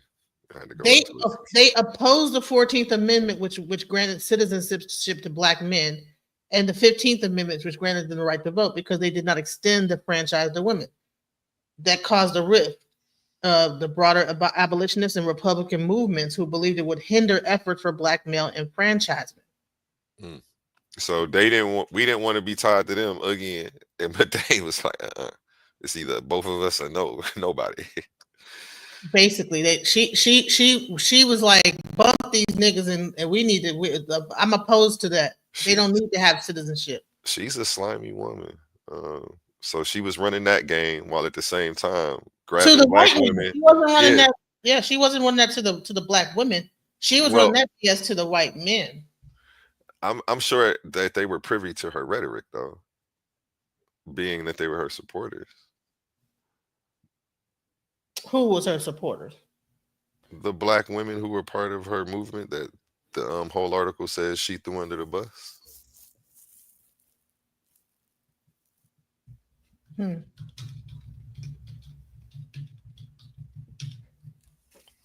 I would assume they would know what their leader is talking about and on the front line saying on their back. So here it is. Black women did not uniformly follow Elizabeth Cady Stanton, particularly due to her racism and prioritization of white women's suffrage. The post-Civil War period. Sorry. While some Black women worked in early Stanton collaborations, many ultimately formed their own organizations to pursue suffrage and racial justice, creating a lasting rift. Let's go. That's something I didn't know. It's something that makes me happy because this whole thing is depressing for real. So that's the thing. So basically, we was fighting back. Yeah, we wasn't with that bullshit. Because see, here's the thing. It's just like they got the LGBTQ fighting for their rights and all this other shit like that. It's a separate movement, the Black LGBT movement, than the white LGBT movement. Very true. Very true. They do. It's the same separate thing. And suffrage with the feminism. There's the Black feminist. It means a completely different thing than a white feminist. Because we have completely different things that we think is important. Yeah, y'all have different struggles. Y'all come in different environments. Right. Different needs need to get fixed. So. And a lot of white people at that time were racist. They was not honey, they don't want us to be free. They still need someone to help feed their baby, breastfeed their child. They need Aunt Jemima to come cook some grits or whatever the heck they need. They ain't trying to they not trying to get rid of their maids and all this other stuff. And some of the white slave owners, female slave owners, were some of the most brutal. You know what I'm saying? Yeah, that's something my mom was telling me because I had The female slave owner, the wives were some of the worst, honey. My mom was breaking it down to me one day because I had I had a disagreement with my neighbor, and she's racist. But every time that there's a problem, she's the one speaking, and her man is standing there just quiet, like like almost like he's the docile one. Like I'm like, what's going on, bro? And he's like, yeah, he's like, you think them white racist men are bad? She's like, no, boy. And then back in the day, it was the women you had to worry about because they wielded the power and they were shrewder and they're emotional and you know. Right, off with your head. Off with your head. Yeah. So Many of people strung up because behind all that line about, oh yeah, he did this to me, and white female woman's tears, crying. He did this to me, and next thing you know, you got a whole army of white men with torches and stuff running through the crowd on horses and pickup trucks and stuff. We see it today the same way. It's in the form of litigation and stuff like that. They'll be dragging our brothers into court. It's called the police. They're calling the police. I don't want. Yeah, but they still showing up, mobbing the terrorists down. Ready, guns drawn, like a damn fool. He did this to me. He yelled at me. Oh my God, you just made me think of this video I saw the other day too, where a model was joking. Well, a girl was on a date. And a guy said, I'll do something. It was a black guy. And she was like, no, you won't, because what are you going to do when I call the police? And he was like, something. She's like, no, I'll cry and say something and they'll believe me. Who do you think they're going to believe? And like, he just completely ruined the mood for his date. And like, he left. But right. I was like, oh, I'm like, it's one thing for it to be like, it's just scary for them to know that they have that power. Right. I wish I wouldn't even aware of that. They know what they're doing. Yeah. Just saying it out loud feels like I further educated one who didn't know. So I might have to cut that part out. All right, let me let this play. Hesitant as white men to extend the vote to women. So she was saying that if black men got the right to vote, that they was going to try to block women too. And that was a lie. Gaslighting. It was always for bringing our women up.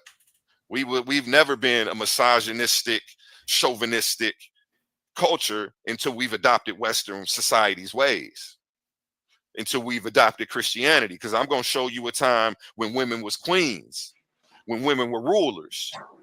You feel me? Let's keep it moving. Stanton's racist positions may have resulted from the abolitionists' betrayal and abandonment of Stanton's cause. Because the abolitionists would not help her pursue women's suffrage, Stanton found it necessary to compete with them by denigrating black men and asserting that white women were more worthy of the suffrage. So she started shitting on black men heavy. And you got to see that this trend has carried over today. This trend has carried over to today. This division has carried over till today, and it wasn't created by black women. They adopted it. They running with it. They passing the baton from daughter to daughter and generation to generation. But now I'm here with this presentation for y'all. Let's keep it moving. It distanced her further from those who might have supported her. So this distanced her from a lot of black females at the time who recognized it. There were a lot of women, woke black women back then who knew what was up. That goes to what you just said and what you just read. I didn't mean to make that rhyme. That was right on time. Yeah, there was a lot of black women who knew what was going on, you know? And like you said, they started their own movements. So they said, be racist. I'm not dealing with that. That's crazy. Hey, let me give myself a round of applause for touching on that.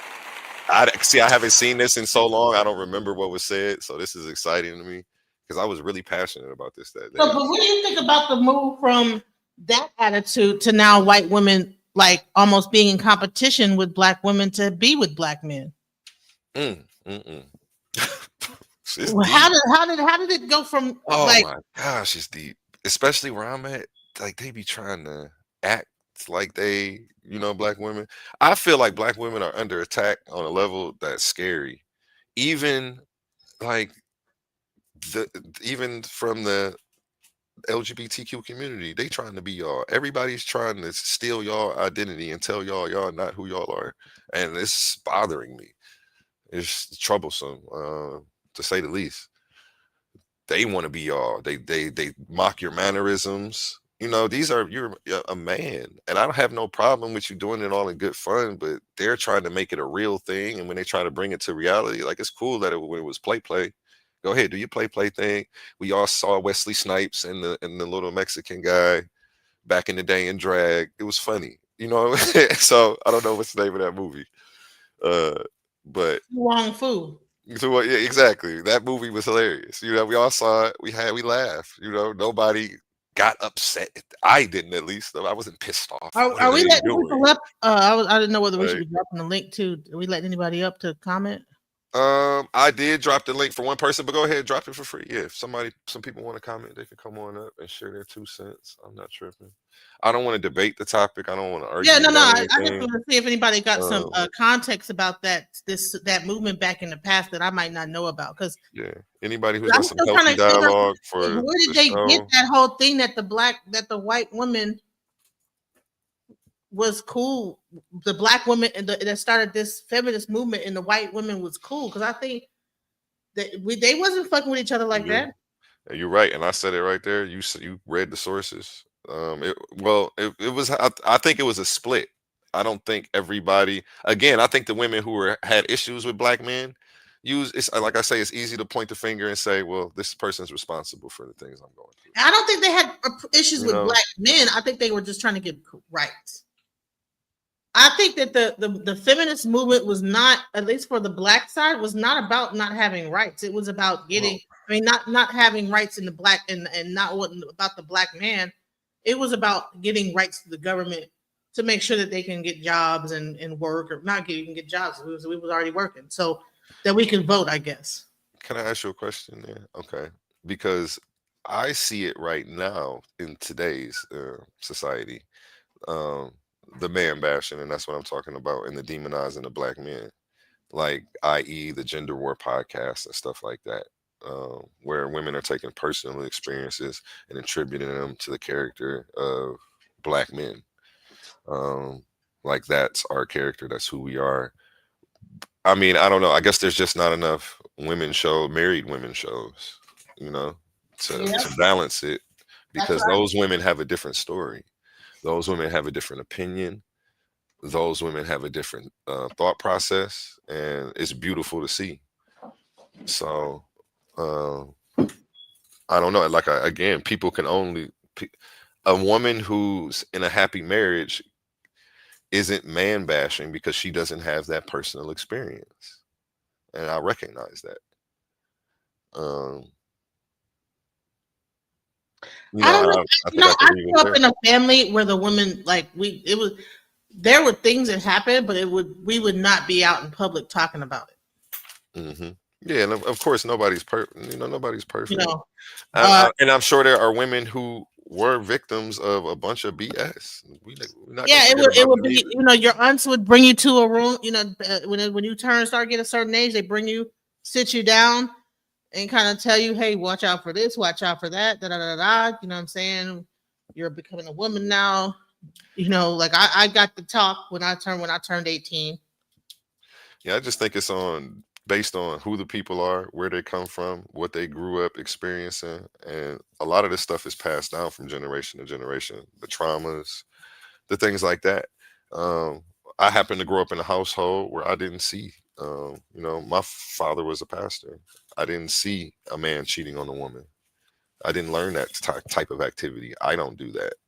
So, Right. like, when I go on a gender war podcast and they're man bashing about all that stuff, like like they're talking about, instead of talking about the man they dealt with, they're talking about all black men because of what the men they dealt with did, and then I'll have to leave. Like that's not me. I can't. But you I know don't what? want to sit here Part and of be it is bad. that you have a whole society where the music is promoting that. You have, this whole push toward women being strippers, being prostitutes. So it's almost like the values that we had before are gone. Very And true. you can't blame that on feminism. You got to blame that on like what Very true. whoever these people are that are trying to pump this into our community. Whoever owns these labels that won't push that. Like, why is it that we went from Public Enemy and Fight the Power to Big fact. niggas with attitudes, and then 24 years later we have someone singing a song and then his girlfriend gets chopped up and we don't know whether he did it or not. That's wild. She's 15 years old. That's crazy. And rest in peace to her. Condolences to her family as well. You understand what I'm Oh, I'm saying? sorry. Wait, whoa. I need a sad sound. Right, they clapping. Whoa. Stop that. Fingers moving too fast. Right. Sorry. Yay! No. Rest in peace. Well, you know what? Hey, in some cultures, you know what I'm saying? Hey, Yeah. you know what I'm saying? Rest in peace is not a bad thing.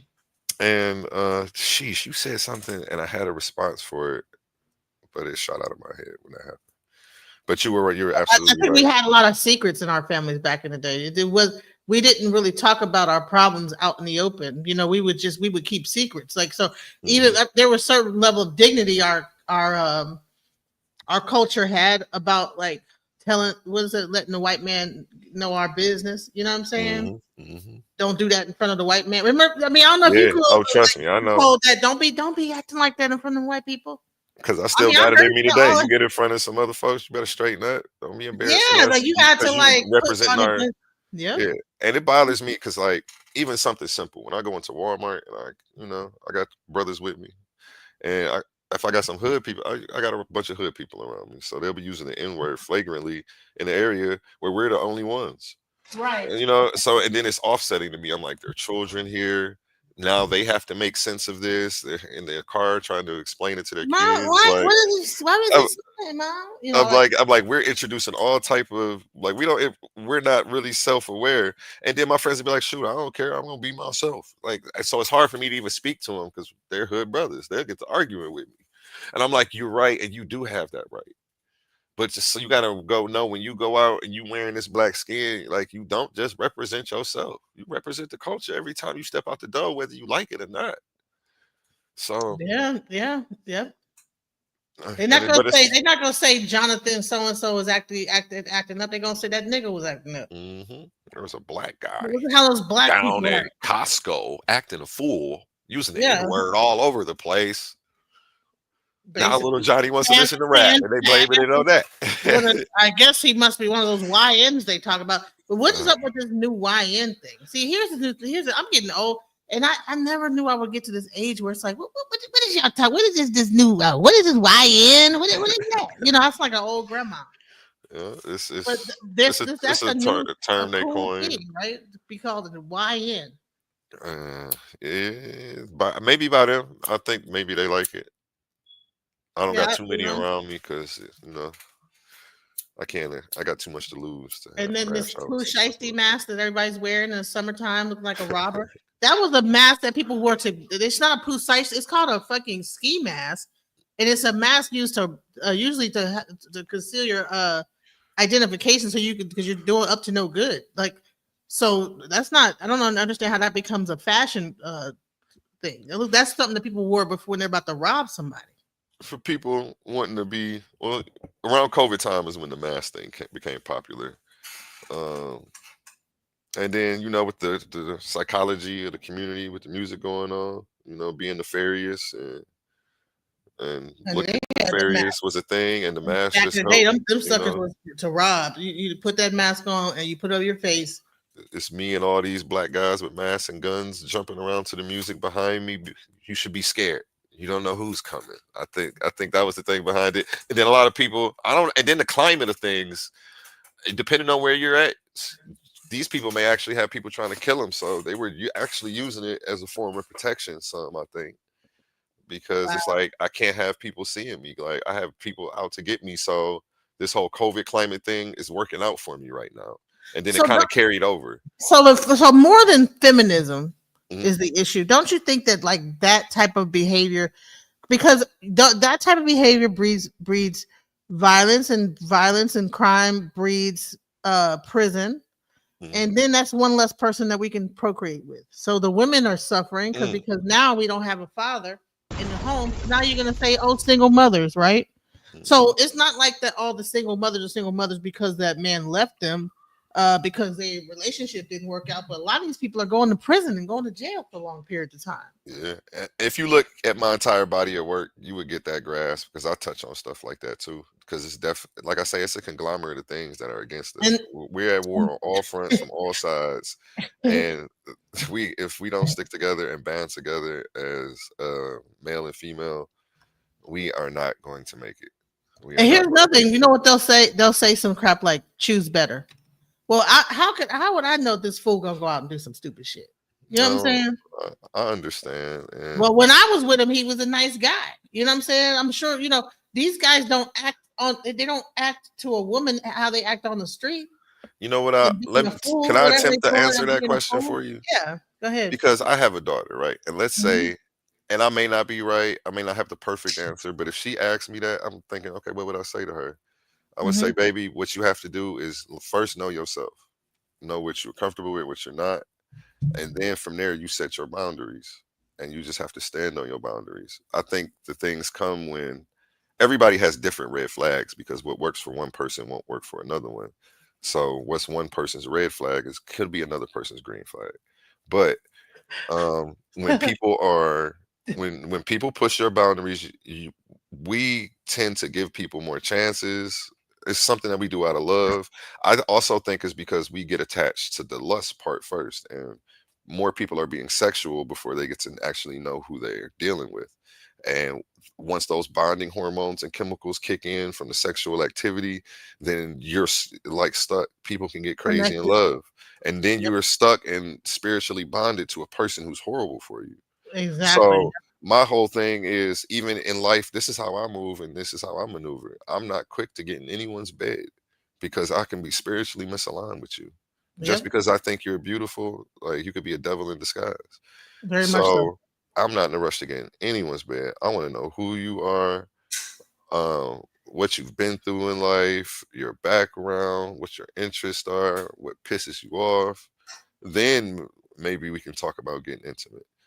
Anything outside of that, what your boundaries are, what you like, you know, what I then I have to see what activity you have that upsets my boundaries because I know myself. I have supreme knowledge of self, and I don't want to be acting crazy. I don't want to be arguing. So if I don't do these things, then I'm susceptible to be in those situations. You see what I'm saying? When I don't check the boundaries at the door, like and then things continue, and that's those are the people who are dealing with them because, like, again, every woman complaining is talking about a continuous pattern of activity that they allowed, which I think means we they need to get back didn't. to. I think we need And to go vice back versa, to. it I is think we not need to go just back women to because men to have arranged stories too. marriages. If we do it, you know what, I was thinking about something like that, and if we do it in the sense of, I don't know, I believe in astrology. I think that I've read some stuff about how they used to do it in alignment with the stars back in Africa and some Well, places. If Oscar it's said pseudo, divination. don't shoot me Divination down. is good too. Divination. Yep, I Uh, believe in that. Yeah, do divination. Hey, is this the right connection over here? What's your Odu and what's my Odu on this? What's the Odu on this relationship? yeah, I'm not familiar with the divination stuff. I haven't tapped into it. I've read a little bit about it. It's pretty accurate. I have to look into maybe do a podcast on that divination. Like, I got a notepad over here every time Right. I go live because so many brilliant ideas come up in just the regular conversation. I believe in arranged marriages. I believe in dowries, all that stuff. I think we need to get back to all that stuff. Man, and that's what I'm on. I'm not on a marriage license. I don't think black people should be going to the state and asking them for permission to do anything and having them in our affairs. I think we should go back to a dowry system, not necessarily the arranged marriages, because I think that's infringing on women's rights. But I think the dowry system and not doing this whole contract that ends up putting the, I don't know, I want to say it the right way. well, just not this contract that seems to be. I feel like it's the court systems are one sided. I was blessed. I'm not gonna say I was blessed. It was actually not. I'm not even gonna get into my personal situations, but I'll just say I was a single dad for 5 years. So it was just me and my daughter. So that's why issues like this are important to me. I'm passionate about stuff like this, and I even cared about it at the time because I'm thinking, what am I going to teach her? Like, it is crazy out here. I know how these dudes are. I'm around them. I have to hear this stuff all day, and I'm not like that. So and it bothers them too as well. Like, they get, like, in real life, dudes get upset that I don't tell them what females I'm talking to or what I'm doing, or pulling out my phone to show them pictures of me doing some weird stuff. Like, what are you doing? Like, I don't want to see that, and that's, I don't know, it bothers them because I'm not on that activity. I move different. Yeah, arranged marriages last longer than regular marriages that are based in love. I don't think that people should get married for love. That's a dope statistic. I still feel like it infringes on women's rights. Well, it depends on what sense of arranged. I'm thinking of arranged as in you don't have a choice, but arranged could just mean that you went with the choice. You went with the choice. Yeah. No, it's like the family kind of decides, and based on, like, it's a community thing. It's not just that you just get to pick whoever Joe Blow off the street and marry this person because you love him. Because love fades over time. That's deep. So when love is gone, then what do you have? If you don't have a sense of commitment, or are you going to think that these words that you said really mean something? These vows that you took. You're right, and if that's what it was built people on, sign contracts all the time and break them. I mean, what is a contract? You know what I'm saying? They're meant to be broken. They have loopholes in them. So I don't know. I agree. You just made me agree with you though on that topic, Yeah. because if it's built on love, when it's gone, what is it standing on? So if it's built on family and community, if love fades, you still have a foundation. Says so. Basically, based on the data, and anecdotal evidence suggests that arranged marriages have a lower divorce rate and often last longer than love-based marriages, which may be due to factors like family support, a strong foundation of compatibility over physical attraction, and community bonds. However, the success of any marriage depends on factors such as communication, commitment, and compatibility, regardless of how it began.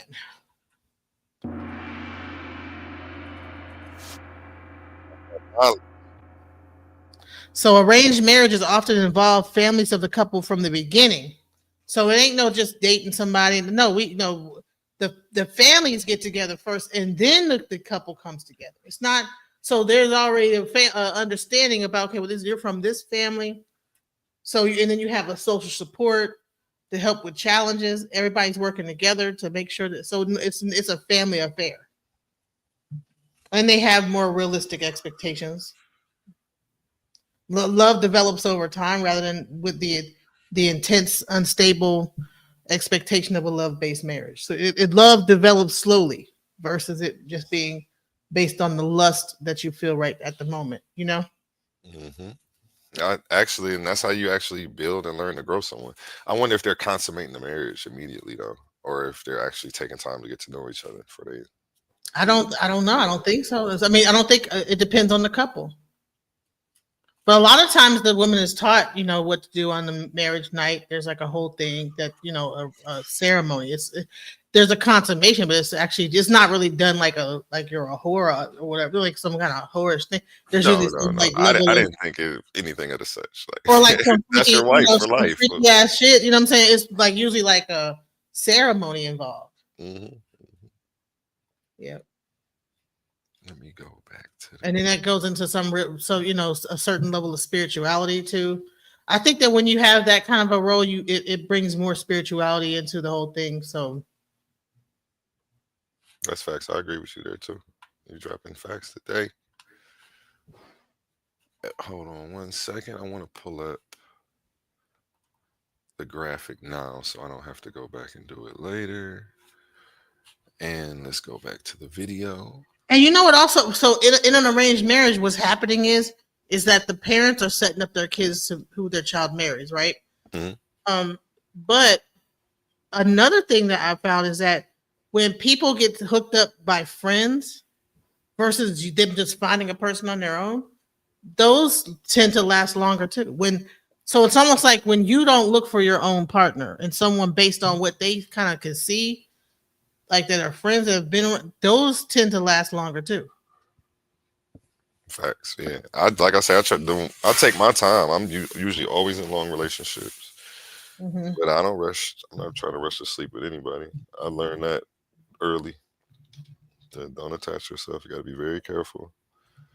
Uh, and when somebody shares their stuff with you like that, some people feel like they can do whatever to you. You know, men and women. Because I know the women know what I'm talking about. So I know we don't got to ask y'all, but both sides. You know, let's go. And there was a lot who got swept up, who didn't see her for what she was. You know what I'm saying? They heard the ideas and saw the women's marches and saw something they could be a part of. And they only let you move up so much in the. I kind of want to skip to it's right here. Man, civil rights. This is dope. Civil rights movement. Okay. Ranks though. I just showed you up there how they had y'all marching in the back. They still demanded that all the black women sit at the back of the bus. What would Rosa Parks think? What would Rosa Parks think? What would Rosa Parks think? Why did I go Umar right there? Right. What the heck? Yeah, I was pissed off when I went to these sources and saw this information, man. I had to hurry up and do this episode, man. I'm so mad I can't even read straight. I apologize, y'all. Now, this right here is from the National Susan B. Anthony Museum.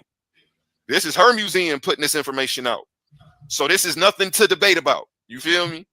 Almost daily, visitors to the museum ask if Susan B. Anthony was racist. They want to know if they should identify with her or not.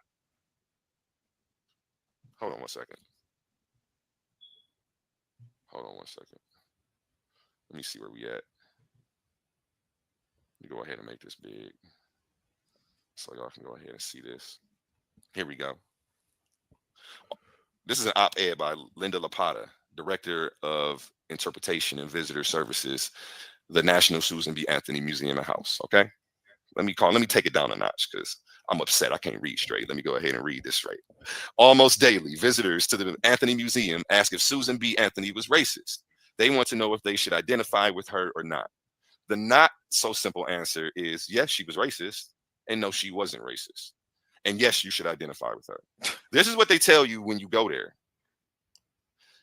This is what they tell you when you show up to the Susan B. Anthony Museum. They're telling black women, yeah, she was racist. You know, some days not so much. But yeah, it's cool to identify with her. How? This is disrespectful. Wow. And any women falling for this, man, I hope y'all smarter than this, black women. I know y'all smarter than this, man. I know y'all smarter than this. Let's keep it moving, man. I don't think that black women were trying to be cool with Susan B. Anthony. Let's keep it moving. Facts. If I was misled, you know. I never heard. I don't really hear a lot of black people like, yeah, hell, Susan B. Anthony, you know, pushing that. And I guess I can kind of see what you're saying. Just because the foundation of the movement was started by a racist doesn't mean, or somebody who did something bad. I'll say that. Doesn't mean that you can't follow the movement, because there are people who follow Kwanzaa and may not necessarily agree with what Dr. K something, I can't remember his name, whatever he did, you know. I would look up who started the black feminist movement, and that sounds better, because I think we need to separate ourselves from this white people. Can you type that in? Or you know what? I got the screen share. Well, I'm going to let this play, and I'm going to type that in, and then we're going to pull that. When you find this segment, to stop it on, we'll pull that back up. Sir Joyner Truth. Oh, you good. Anna Julia Cooper and Ida B. Wells. What year? Huh? What year was that? In the 19th century in Sojourner Truth. That was a long time ago. Was Sojourner Truth, right? In the 19th century. I don't know how. Yeah, now I'm going to need context into what they're calling the black feminist movement, because I don't know what that is by definition, and the way they do with these terms and the nomenclature, I have to be sure, because even as black women, you guys should be sure before you go around and identify with stuff. So when the National Black Feminist Organization of the 1970s was started. Those are the people they looked to. They did not look to Susan B. Anthony. They cited Sojourner Truth as a here. Let me show you. The Black feminist movement, and that was Yeah, around they at were this not time. looking to Susan B. Anthony. They were looking to Sojourner Truth, Ida B. Wells, and people like that. Hey, So the thought that so our movement was in any way that we were looking up to Susan B. Anthony.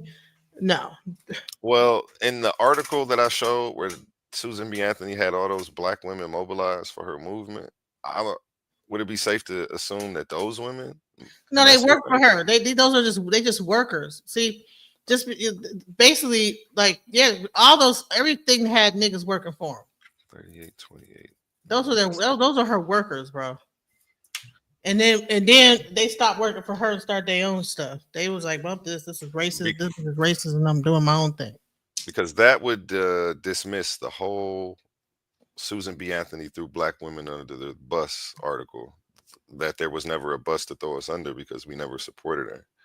No, we were focused like the National Black Feminist Organization. What it's saying here is that these are the people that they cited as like the people that they looked up to. The black feminists, specifically those women, though, right? Right. Okay, so and then but Because Susan B. Anthony had a because gang of black women as well, though. Because what happened is that there was a combined racism and sexism. So our talking points was a little bit different because we had to combine racism into it. So could you type in did Susan B. Anthony have black support? Or maybe you could add women in there if you want. I'm not sure how you want to prompt it, but you see what I'm getting at. You can reword it if you feel the need to get the best response. Because that whole article emphasizes that she rallied a support from a number of them, but we already know that everybody didn't go. Black women were like, "You sound crazy." Yes, Susan B. Anthony had black female supporters, though the relationship was complex. Figures like Mary Church Terrell and Adela Hunt Logan were suffragists who, while fighting for their own right to vote, also recognized Anthony's anti-racist stance and worked for women's rights. Okay, this sounds like a hallucination, but let me see where we got this from. Where did this come from? Okay, Atlanta History Center. Okay, sometimes it's okay because it says that she had an anti-racist. But on that page it's saying she was racist. So I don't know. Was she racist? Was she not racist? They're saying there was also tension and disagreement as suffragists like Ida B. Wells criticized Anthony and other white suffragists for giving into racial prejudice, particularly regarding the exclusion of black women from the movement. So black women were excluded from the movement. What? So yeah. There was a point that's when she kicked them under the bus. That was that whole article. She had garnered black support because they were like, you know what? She racist, but we gonna let her cook so that way we can get the right to vote. And then we going back home to our man. And that's what I was explaining. Like, of course they wasn't like with her. I guess I see what you're saying. When I say with her, I guess it wasn't wholeheartedly. And I was explaining how, the whole plan was just to get the right to vote for our community. It wasn't to get the right to vote and F the black man. You know what I'm saying? And that's why I showed that her rhetoric also at that time, some of that carried over. It got to some people, I believe. And they were around, but I don't believe that they were there just because Susan B. Anthony. No, they was like, shoot, if black women get the right to vote, that can help black folks. Who's the first person it's gonna help is the black family and the black home. So of course we was for that. So the three people that they mentioned, Adela Hunt Logan, an alumni of Atlanta University and a founding member of the Tuskegee Women's Club, was a supporter of Anthony and believed black women needed to vote more than white women. So she was a supporter, but we need this more than you do. Yeah, exactly what I was saying. So they didn't. So it's like they was not agreeing with her. And then Mary Church Terrell was a writer and educator, a founding member of the NACW and supporter of the suffrage movement. Also worked to end racial discrimination through community activism. So, I guess. so the suffrage of the black woman included racism. But the thing is that Anthony was also kind of racist. Was Yeah, so prejudiced that's racist. why they say you're right. I should give you a gong on that one because it was a complex issue because they're like, hey, we need the right to vote, but it just happens to be her. So yeah, we about to go over here and work this. And then they ended it like, and that's when they ended up getting thrown under the bus. They was like, we know she a snake. They know we can't trust her. But come on, like, who else do we have to work with, and what better options do we have right now?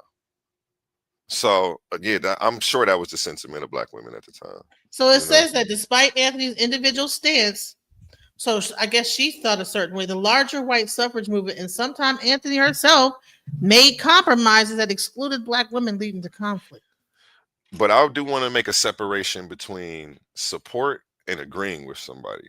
Because just because they didn't agree with her, they showed up to support and they showed up to push because certain things, they didn't agree with everything. And that's the thing. To say like they didn't agree with her, we have to say, no, they didn't agree with everything she was saying. They agreed with her when she spoke on women needing to be able to vote. They were like, yeah. And then when they come to the black stuff, they were like, she had to go mess it up. It's crazy. It sounds like the black women was confused because it's saying many black suffragists, including Terrell and Wells Barnett, saw Anthony as a supporter of anti-racism, recognizing her efforts to advance the rights of women. So I'm like, what? Like, exactly. What the fuck? And now it makes me what you just read kind of makes that headline make more sense. Where it was like, yeah, she's racist, but no, she's not. It's like, because at first I'm like, this is disrespectful.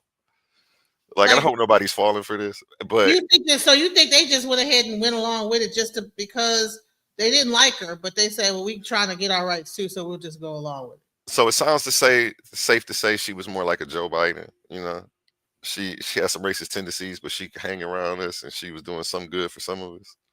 Like, sorry, that was a shot. I'm taking shots. Right? I know using his name is a shot. But safe to say something like that, like I don't know. It's hard because I wasn't actually around at that time. So I don't actually know how we dealt with people in power, people of power who were white. Like I really can't tell the power dynamics and how it felt and what decisions people felt like they had to make because of the climate. Like that's deep. I wish I can go back in time, and I don't necessarily say that. So here's the thing. So there was a suffrage movements, but here's the thing. Whenever they would have their parades, the black women would be forced to be in segregated sections. They weren't allowed to march beside the white women. Now, I'm not arguing this, but I just thought of a cold argument for the other side. Sometimes my brain just does this devil's advocate and tries to, because I'm empathetic, so I try to put myself in the other person's shoes. Like when I think about the Christian arguments I have, how they make excuses for certain things, could one of the excuses be that, well, that was the climate then, so to make excuses for what they were doing because that was the law of the time. Segregation was in existence, so they segregated because that's what the law said they had to do. Because when I don't know, I get that defense a lot from them when I see instances of injustice and immorality in certain spiritual texts. Right. And they'll say, well, what is it called? What's the word? I can't think of it now, but they'll reference that. Like times were different back then, and that's why that happened. And it's not to be over here trying to cover for no racist. Like I say, sometimes my brain just goes to both sides of an argument because I watch so many debates. So don't take what I'm saying the wrong way. It just popped in my head like, oh, that would be a good argument. Better have a counter one for that one if somebody comes out with that. You know what? I missed some of what you said because my daughter, oh, it's okay. In here while in the middle of I was just ranting, giving good. She made some egg rolls and I bit one and damn near burnt my damn tongue off. So I'm surprised I can even talk right now. Man, that is crazy. That's funny. This is long. I didn't realize how much more I had to go. We only 38 minutes in. Right. And you still got an hour and a half. We have to do part 2. Yeah, we're gonna have to part 2 this and part 3 this. I like where this is going though. I'm going to write down the timestamp right now. Yeah, because I think that there is a it's not a debate really. It's about like really trying to understand where really where the because people are saying that the black women that the feminist movement Hmm. that the white women created that the black women that was the beginning that started to destroy our family, right? But if you look into it, you'll see that the black feminist movement was not even they was not agreeing with the white and the black feminist movement was not on the same. They was not cool with each other. And then you just made me think of another instance. And maybe they felt like how how black people who voted for Donald Trump feel. Like, well, maybe this is just go with it and see if it works, you know? And then in the end, they got thrown under the bus. And I bet you it was some people standing there like the Democrats do, like, told you. You know, So threw you how did under they the bus. how did they throw? Had to wait another 50 years. You was over there marching with her, and she just left y'all. They got Right, their right, and y'all, and you ain't get your rights. Come back home, baby. We needed y'all. Why was y'all banging on us like that? but they was not banging on the black man though. Well, okay, I see what you're saying, but I'm thinking of being a black man in the house when my girl go to her rally and she's saying that stuff, right? Saying what stuff? Saying stuff like, okay, I guess you're right. She was addressing We want to abolition. vote. No, to be all accurate, you corrected me earlier when she said she was addressing abolitionists and not black women when she said certain things. So Yeah, she was not talking. She was talking about abolishing slavery. That should happen. That before we abolish slavery, they need to think about women's rights, the white women's rights, before they think about black people. ooh, okay, now I just put myself in the shoes of a black man at the time, right? Let's say that they're privy to Susan B. Anthony's ideas, her racism, and the demonizing of black men, right? And let's say I'm there with my girl and she says, comes in like, hey, I'm about to go to the Susan B. Anthony thing. I'll be like, what? No, hey, you not?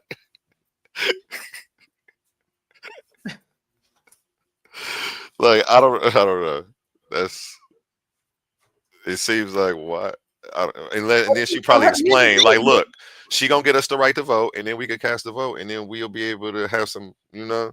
And I'm sure we were for that when they explained it that way though, too. Like, you know what? Go ahead, bust that move. Be covert, baby. Go ahead, make it happen. We But need here's the y'all. We thing: need y'all. is Like, that here's the thing is that Susan B. Anthony's married too, though. So what is she telling her husband? mm, yeah, yeah. And he was one of the abolitionists. They said, Right. So she's going against her own husband. yep. So what is That's really going on? wild. That's wild. The dysfunction there spread. Okay. You know, like I say, the dysfunction has. I see her as the impetus of dysfunction. But And then, you but say even in then her own home, and then it spilled over to what we got going on. started off with black people helping her, working for her, and helping her to get everything going, and then she separated. No, that was the Yeah, other. yeah. But That's the other that wasn't Susan B. Anthony. That was the other lady, the earlier one. I can't remember. That's who she started off with the black people, but then they end up having to leave the whole thing and start their own thing because there's so much racism going on. Yeah. And when it first started, it wasn't racist. It wasn't racist until they were going to give black men the right to vote first. Then the racist rhetoric starts to come. And she's like, hell no. Not without white women first. But I don't think that the initial feminism movement was about, especially for black people, was necessarily about bashing on men. It was because getting rights, trying to get the rights that they needed to be able to move around, do stuff like work. You know what I'm saying? I mean, but for white women, of course, because as we explained, you know, black women was cooking, cleaning somewhere and taking care of white families. But no, but there's probably certain jobs that women were not allowed to do. Oh yeah, so you know what? Big facts on the fact that women still were at a stage where they had a lot of advancements to make and rights for They themselves. probably was only allowed to work as a secretary, like 3 jobs: Yeah, big secretary, facts, big nurse, facts, big facts. and No, you know, thank you for adding that context on top prostitute, of that. prostitute, That's prostitute, a receptionist, or a damn nurse. Now you got three choices. that's messed up. And So you're right. They definitely still they could go work, but they wasn't doctors. They weren't so I think CEOs. They that's where, weren't yeah, yep. unless we were and section off spots in our own communities. I'm sure we did have women who ran stores and stuff like that, corner stores in their neighborhood and things like that. But I never seen no for the most part, yeah, on the I thought that corporate was level. men. I'm sorry, say that one more time. I was talking over you. I think that those are mostly men. Store clerks and stuff. That's mostly gonna be men. Man, okay. I'm just, you know what? I'd say that because I'm thinking of old movies I've seen where you go into the convenience, they have the lady behind the counter. And I think I may have seen that a couple times in older movies. And she's, I don't know, taking care of the community and got all the stuff. What movie am I thinking of? I don't I know. don't know. Every We're gonna movie keep I moving. saw was always men running that, doing that. We do Hey, have the, so and so's grocery store, Mr. Such and Such. You know. and you dropped a lot of insight on me today. You did help me out on this one. And I want to do the series, and maybe next time you can bring up a couple ladies to sit and watch and talk about it with us. Add some more insight. I can learn. You know what I'm saying? Yeah, I think we got to get through because once we get through just this presentation, then I can bring up some videos of some discussions that was had that people had back in the 70s that were pretty interesting, and to see how people even thought and spoke to each other back then. Because I think that's because I think this is a misconception. Because if you actually listen to them, they're talking about the same shit. They haven't stopped talking about the same shit for decades. Mm-hmm. It's the same conversation. It's no different. Well, let's set it up. We have to come up with something catchy. I'm against the men versus women thing. Again, I think we need each other. I think we need to stop pointing fingers.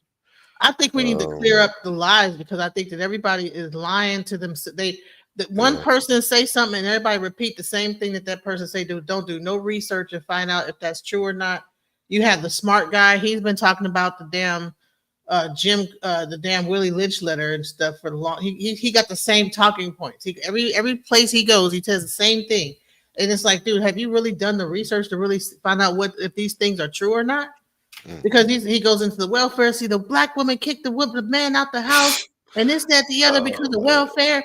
And honey, I'm like, did you watch that movie, or did you actually like do the research and do the actual breakdown and do the numbers? Because it wasn't the black woman kicking the man out of the house because of welfare. It was a deindustrialization that was happening. Black men were unable to find jobs, and then it forced the black women and their children to have to rely on the government because now you got 3-4 kids and you're married to this man.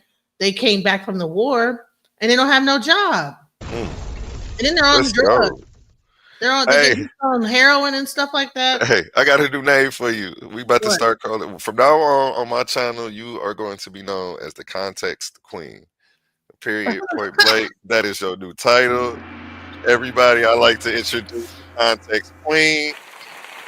Here to bring insight and her intuition, the ways that she does so well. I appreciate you doing this with me today. I'm sorry, I didn't mean to cut you off. Go ahead. Oh no, I just think that people just want to summarize it so easily. Oh, welfare, and that was the reason. That was it. It's like, no, it's a little more to it than that. Cooker, I know he was like, oh.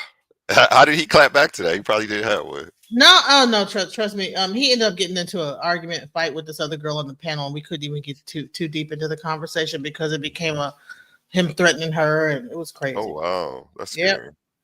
This online world gets kind of scary sometimes, man. Anybody dealing with stuff like that, fall back, take a couple of days off, man. Put your phone down. Yeah, these new guys that will be like, honey, I will. They tout being abused. Back in the day when you got abused, the guy might have been an abuser, but he wouldn't admit it publicly. But these new dudes are like, I will whoop your behind, and I let everybody know about it. Yeah, I said that, I think, on a podcast maybe 2 weeks ago. I said, these guys are crazy. They'll do something. Oh, yeah. I did a show there's a man in Ohio who unalived his girlfriend on her due date. And they just caught him maybe 3 weeks ago, and I covered it. Wow. And I said, ladies, be careful for these alpha male super sensitive simps. Wow. They'll tell you what they'll do to a woman, and they mean it. Like they mean it. They mean it. So that if some man tells you they're going to do something to you, don't challenge him and think he's lying. Because some of these guys don't have control of themselves, let alone knowledge of self. And what was he? That's a horrible Was he combination. married or something like that? Was it that what the one was married and No, he wasn't married. But long story short, it seemed like he just couldn't afford the child support, so he decided to hire some friends. It was a crazy story. Crazy wow, story. wasn't thinking that through all the way, was he? I wasn't thinking that through all the way. Like, what are we doing here? It was Really? it sucks because he was out for 2 years until they just arrested him. It actually happened 2 years ago, and he just got arrested for it. Wow. And you know what's so crazy about that is people don't understand that we're not in the 1980s where you could do a crime and people can't find out where you are. There are all kind of cameras that can trace. I mean, you think you can go out and do some crime? There's cameras everywhere. There are all these door cameras and stuff like that. All they have to do is download all the cameras on your street, and they will be able to find out that you coming out your house, what time it was, and they could, and then from that point on, every street camera, every store camera on the way to wherever the crime was at, you're Yeah. through. You're cooked. I know the city I live in almost has CCTVs. What it seems like they have 33 cameras spread out over the city, running on 48-hour loops. When I found out about them, I looked them up, so I know exactly how they work. I know how many there are. I don't have the location of them all, but I thought it was Yeah. pretty dope. And then I was interested because I'm like, I'm watching the authoritarianism slowly creep its way into society right now. I did a show with Calvin Johnson where he talked about the fact that when it comes to crime and stuff like that, people think they're going to get away with it. You're not going to get away with it. We're not in the 80s no more where you think you can get away with these crimes. Yeah, you only get away if they kind of feel like if they want you to. If they don't care, like because there's cameras everywhere, everywhere, There's everywhere. cameras everywhere, and they also have some kind of a thing where they could track your phone. They can actually there's some kind of a app or whatever where they don't even have to have your phone, but they can get all of your phone data and information from it. I know I was watching. I watch a lot of court TV. I've been seeing a lot of new cases. The evidence they've been bringing is, I believe, it's the Google Health app, and it tells how many steps a person's taking. So Yeah. it says, okay, you were in your bedroom at 3:47. You walked into your living room and took 12 steps, and then walked back this way, did this, and then the shots rang off. Like they're using it to catch people up, and they can tell where they are. And I'm seeing it in almost every case that's coming up, and I'm like, wow, Yeah, this is new. that's already on your that's been on your Google. If you have an Android phone, oh my Mhm. god. So See, it's they're called. I definitely forget what using it's called, but it tells you where where you are. It's GPS. it. And I don't Yeah, think you have to everything. even be using the app for it to Nope. be clocking that data. So And you could try to turn it off. I don't think you can turn it off anymore. They used to be able to turn it off. You can. I don't know if you could turn it off still, but yeah. yeah, I tried to delete it from my phone. I think it's gone, but I don't know. No, but you guess what? They have this app that the law enforcement has. I forget what it's called. Uh, Attorney Calvin Johnson. He said the name of it, but whatever this software is that they put it on your phone or they put it in, and it can basically tell everything, phone calls, where you were, everything. And so the time of trying to do crime and thinking you're fixing to get away from it, good luck. I don't think so. hmm It's getting crazy. It's getting crazy. I'm gonna Combine go. cameras and the phone, everything, you're through. You're cooked. So Yeah, there's no getting away, honestly. And I'm thinking about cities like, a smart car and all this. Honey, I heard that the cars already have all that bullshit in it, and especially anything a car from a certain time frame. They already have software like into. I heard there was like some thing that they could cut your car off. yeah, yeah. The CIA has some kind of thing where they can actually literally turn your car off. Even if you just have a normal automobile, not a smart car, I believe it. I believe It, the it said, technology they that have. some people that get into car accidents. I was watching this show called was it called The Diaries of a was it Diary of a CEO? It was one of them kind of Oh, I love that show. this guy was a CIA and he was like basically saying that they have this stuff. The CIA have technology You think a person got into a car accident. They can remote control, take control of your car and slam it into a tree if they want to. You'll be driving and all of a sudden your car will speed up and you can't stop it and slam into something type of thing. Remote control your car. That's wild. That's wild. Yeah. So, and you think they can't do that with a Tesla or whatever? Come on now. What the fuck? Please. Yo, definitely, definitely. That's another reason I don't want one because I'm worried about it getting hacked. All of this new I stuff think any is car, hackable. yep, any car that have electronics, it has a computer in it, right? So a computer at any point can be what, and especially if they have the computer, it has Bluetooth connected to it, and it has Wi-Fi.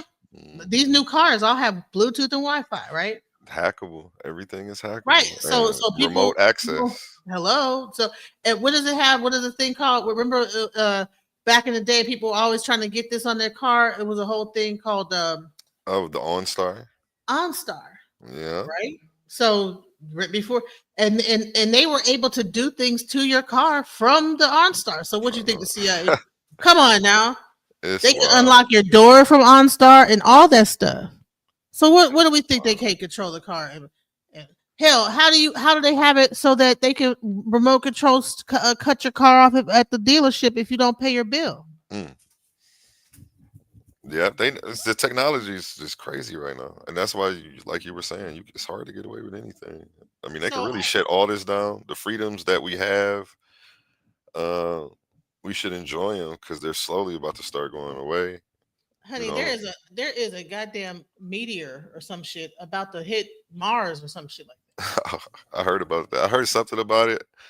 It's like, man, I'm that. In still trying to figure December. out down here. So, wow, that's Listen, crazy. hey, listen, I don't even know if down here gonna exist in a few minutes. Shit. Oh my gosh. The Oh my damn God. thing is about to hit Mars or land on Mars or some shit. I don't know what the fuck it's gonna do, but what the fuck? Let me go to a word from our sponsors briefly, real quick. All right. In every debate, there's power, passion, and purpose. Titans Debate League isn't just a podcast, it's a movement, a place where big ideas collide and voices that matter are heard. But to keep this arena alive, we need you in our corner. Your support through Cash App isn't just a donation, it's an investment in truth, in dialogue, and in community.